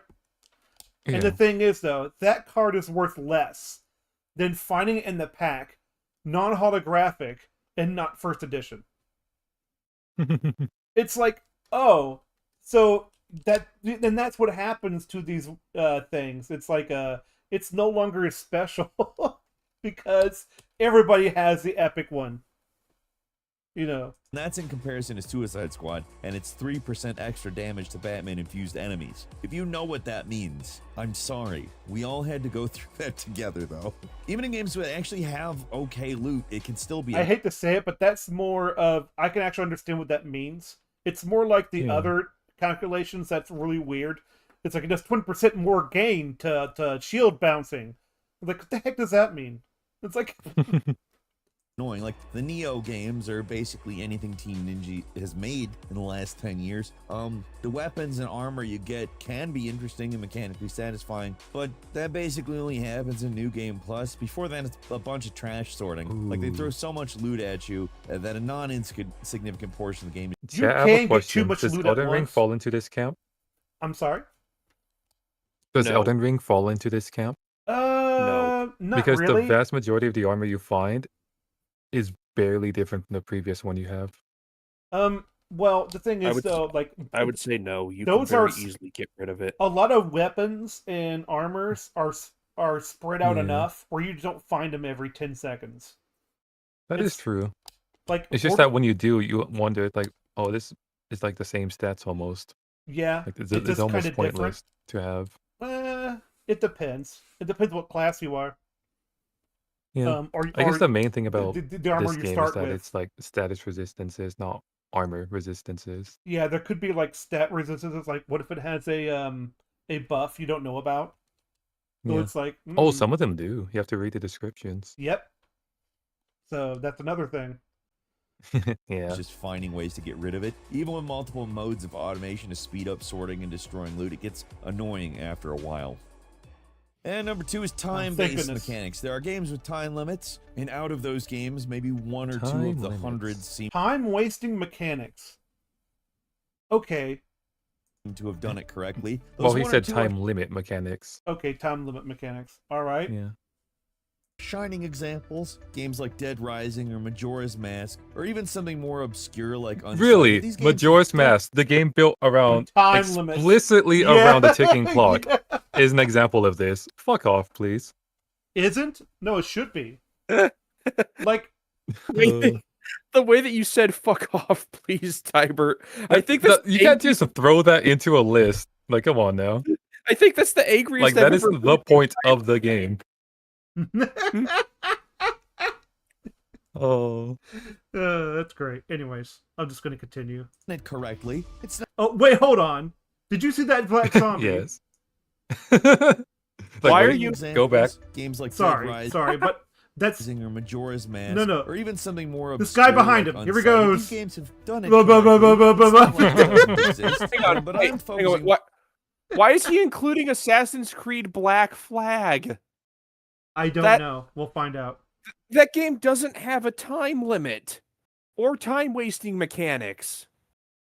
I don't know why he has Wait, it would up the here. time wasting Is be this- sailing between islands? Not really, because that's actually fun. It's sort of Sailing, That is true. I've never met sailing- anyone who doesn't like that. Sailing around in Black Flag is a lot of fun. It's and kind so, of like That's cool. and so are the Oh, yeah. battles that you can do. it's kind of like you know what I hate? Wind Waker. You know why? Because you have to travel to different islands in your sailboat. Like, what are you talking about? That's probably one of the most. They made that. They didn't make it fun, but they made it enjoyable. It's because of the music and the way the world is. It's like it's very magical, you know. And there's stuff to do out there in the ocean. You never know. You could be a kraken could show up. You know. More on extra modes like 10 Waste Feet from Assassin's Creed 4 Black Flag or the dispatch missions from Metal Gear Solid 5. These things you send some guys out to do a quest for you, and you're forced to wait actual. I'm gonna be honest. Oh, I'm gonna I be do not agree honest. with this. Oh, Yeah, I'm gonna be honest. I do not give a shit. Those two are not comparable at all. I do not give a shit what you're talking about, Game Ranks. You've completely lost me. So He's comparing hold. like fucking Phantom Pain Slop to Assassin's Creed 4. Like, okay. I think. Well, no, Okay. no. Mhm. He's talking because you can send out you can hire guys and send them out to do stuff to Mhm. get you extra resources in both games, Yeah. and that's mainly what he's talking about here. Where it's like, oh, okay, I captured a ship. I've assigned a crew to it. I'm gonna Wait, did I send do it that? out to go raid other ships in other parts of the world, and then bring Oh. resources back. You can do Mhm. that. You can also do that in Metal Gear Solid, where you can just assign guys from your army to be like, okay, you're gonna go accomplish missions in a mission in Africa and bring back resources. All it is, I'm gonna be honest. all it is just it's just an Mhm. extra way for you to get resources. Yeah. That's Yeah. all it is. It's I Um, didn't notice it until just it's now. not that, We've shifted points. it is not This that is big. not what it began as. It is well, no, Oh. it's not what we thought. No, that's not what he said, right? We thought he was talking. one, guys. We're almost at number one. We thought he was talking about something else, Oh. but he's We're al- not. We're almost I guess there. they I think what didn't he's trying rescript to this say part. is that like if you have to wait for something, that to have it as time wasting mechanics, but you kind of went over that already. So it's like, so I don't know what he's. From Assassin's Creed 4 Black Flag or the dispatch missions from Metal Gear Solid 5. These things you send some guys out to do a quest for you, and you're forced to wait actual real time before that mission completes. Yeah, because they have to go do stuff, and then when you come back from something, you have more resources. Like Bloodstained, Oh. Ritual of the Night did this. He acts like Like- you send out people on extra missions and you have to sit there and wait. Like, no, you go and do Yeah. something else. Yeah, it's like What are you talking you about? can sit there and wait for it, but it's like, yeah, that's you. Oh boy. That's you. You do that. That's your problem. I'm pretty sure in Metal Gear, the guys you're sending out, the timer is in-game time. Yes, It isn't. Yeah. It's not. It always it's- is. Well, no. Oh, No, sorry, yeah. I'm talking like this will take 4 days of in-game time, which is like 30 minutes IRL. Uh-huh. Oh yeah, no. In Phantom Pain, it's like a precise ticking clock. In some games, it might not be. Maybe Well, that's the complaint. In I don't know. some games, no, there's different triggers for different things. In some games, especially with like gotcha games or always online games, Yeah. especially if they're free to play, you have to wait real life 3 days or like a real life week. Oh, for your like spins Or- and pulls to regenerate. Or you could spend Yes. money to spin Where again. yes, True. where But that's yes. a mobile game slop. Come on now. We're Mhm. talking about real Where- games. whereas in games like Phantom Pain and Black Flag, it's like, okay, this will take a few days of game time, Yeah. which is like an hour or two in real life. Yeah, I remember in Bloodstained Ritual of the Night where it's like you can hire people to garden and to like get certain thing because like there are recipes you can make for food items and like you need grain, so it's like I need people to farm and like back at the home base. Mhm. So it's like, and they don't grow all the time, so it's like, so when you come back, it takes time for those plants to grow and stuff like that. You know, it's Oh, like, yeah. oh no. And the trigger is that like it's in-game time. That's what it is. Of course, you have to travel to different spaces to make it grow. You can't just stay there and watch it grow.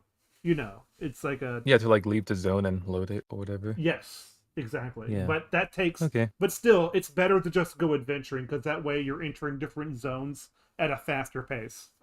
So it's Well, like that's what it is. Mhm. You do the thing, and then you go back to the normal game, exactly, yeah. and you come Because back to the if thing. you It's like, understand what the okay. trigger is, then you could be like, okay, I know how to efficiently do it. You know, because that's what gaming is. Figuring out the efficient way to do things. Essentially, sort of this worry? mechanic does not interfere with your gameplay at all. This is just Not normal really. gameplay. It's just an added benefit I don't that know takes why it's on time. this list. Yeah. That adds up over time. Yeah. What are you looking Keep for? in mind, we Mhm. began this point number 2, and he phrased it as time limit mechanics, and he named ticking clock examples. We are far Mhm. removed from that now. Yeah, I think so. Like, this is not the same thing. Oh wow. I was waiting for you. I love That that. It's looks like I love that. Look at my bland son. Guy Anyway, looks like fucking Ben Stiller for a second. yeah. This is my son. It's like Aw. something out of a free-to-play mobile game, but it's part of a full-price game, and there's really no reason for it. These mechanics are at least kind of tolerable What if is you this can man on do about? some trick like rolling the clock forward in PC or console, but if the game doesn't allow that and forces you to be online so you can check in with the server, that's just another tedious bit of busy work they can throw at you to keep your eyes glued to the screen. It's about engagement, not gameplay. So, and in all 3 of these examples, is this not Mhm. optional? About engagement? Yeah. Yeah, like engaging with the hmm sending off your agents or whatever. I That's don't. optional, Yeah. right? In all This 3 seems. examples. This seems like really opposite of what you're showing and what you're saying. Because Yeah. you seem a little contradictory. I think you need to look at tighter at your script a little bit. Because these seems different points. Yeah. Kinds of mechanics are rarely satisfying or actually fun. They're more just screens that you have to sort through to get to fun stuff. Gonna be honest, finally- you literally What? never have to Huh? press this button in the Phantom Pain. It is kind of funny. He Yeah, says like, you- "What are you talking about?" Like, you Yeah, just you don't are- have to engage with it at all if you don't want to. Yeah. Oh. It's just really weird how it's like you got to go through menus. It's like, what? Huh? What do you mean you weren't talking about menus before? Like, Menus. what happened? Oh, Who knows, oh, man? God. We're just meandering at this point. It's Oh yeah, number 1. Mhm. it's reminding me of when Cash was saying, I wish you go back to a time when games had less menus." True. And his example is Lego Star Wars. Yeah, it's kind of funny because I remember old school games actually having more menus than they do now. Huh? Weird. It depends where you're They going. really isn't do, it? especially RPG games. It depends on where which you're are going, right? Very Like old school. Ultima, like series, it's nothing but menus.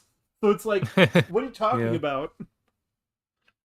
Good lord, we're finally at number So, one. The best. Should Hey, we even hey, bother wait. guessing what That's- this is? No. What is number 1? What could it More just possibly be? screens that you have to sort through to get to fun stuff. All right, shush. And finally, good lord, we're finally at number one, the Battle Pass. I mean, not necessarily a bad The Battle Is that a Pass as a mechanic? game mechanic. How is it a mechanic? Yeah, that's way off. I'm gonna I can- say it. Way I off. think Game Ranks is washed up. I can understand what he's trying to say, but this is not Oof. just no. This is I can't even put it into words how I'm feeling. It's just no. Shut up. Stop. as a whole. The problem with Battle in Passes is certain that they're not game- a mechanic in the What sense was that that? it doesn't affect gameplay at What was all. It's just that? Alright, you well- do well- something You have to and you sort might through to unlock get to something. fun stuff. And finally, good lord, we're finally at number one. I wanna the see that Battle again. Pass. I mean, not necessarily a bad thing Here he is. as a whole. What the heck am I looking at? This is Rainbow Six Is this Siege. Siege? I know. I just. Yeah. It just. Well, guys, we Dorky. did it. We're at number 1. I'm gonna take a piss. I'll be right back. Continue on without me. Yes. I'm Like, we Froggo, don't- certain- Froggo, we have 2 minutes left, Nah. Don't worry.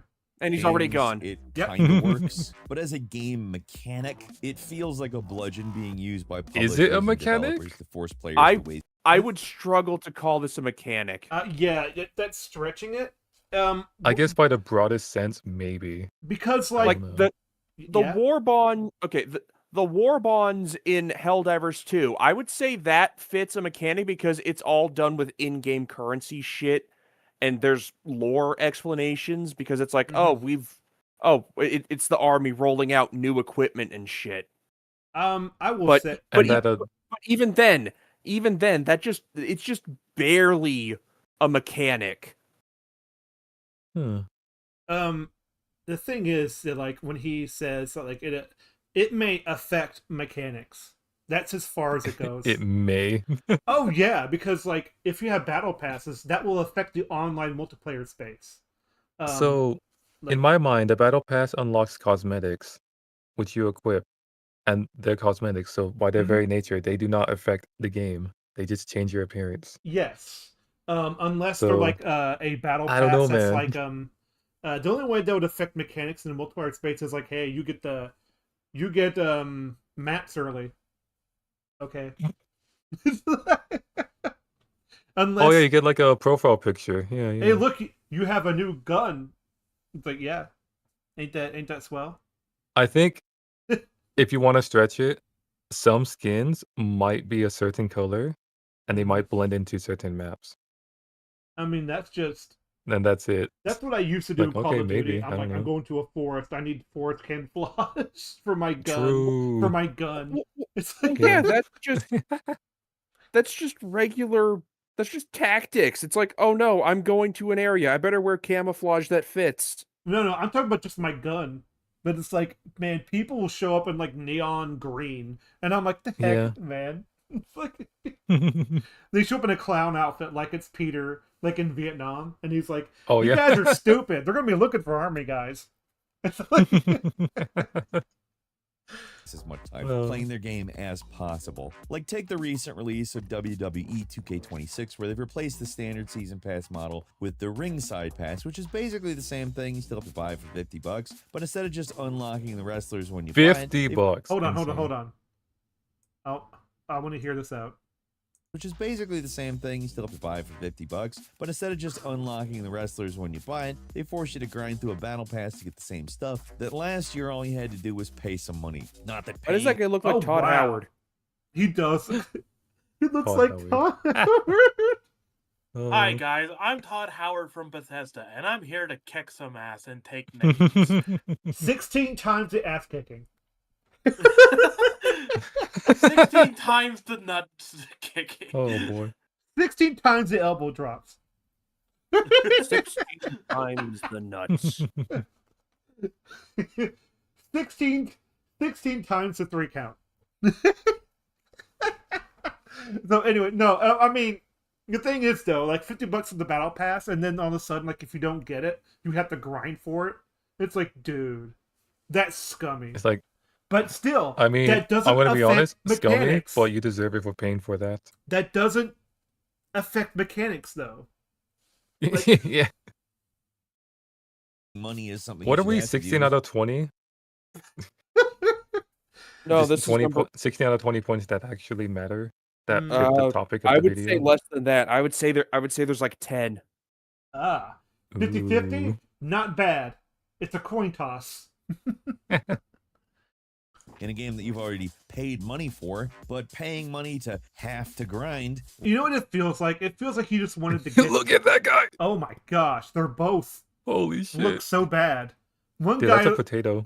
One guy looks like he's a PS1 sort of like PNG on the side.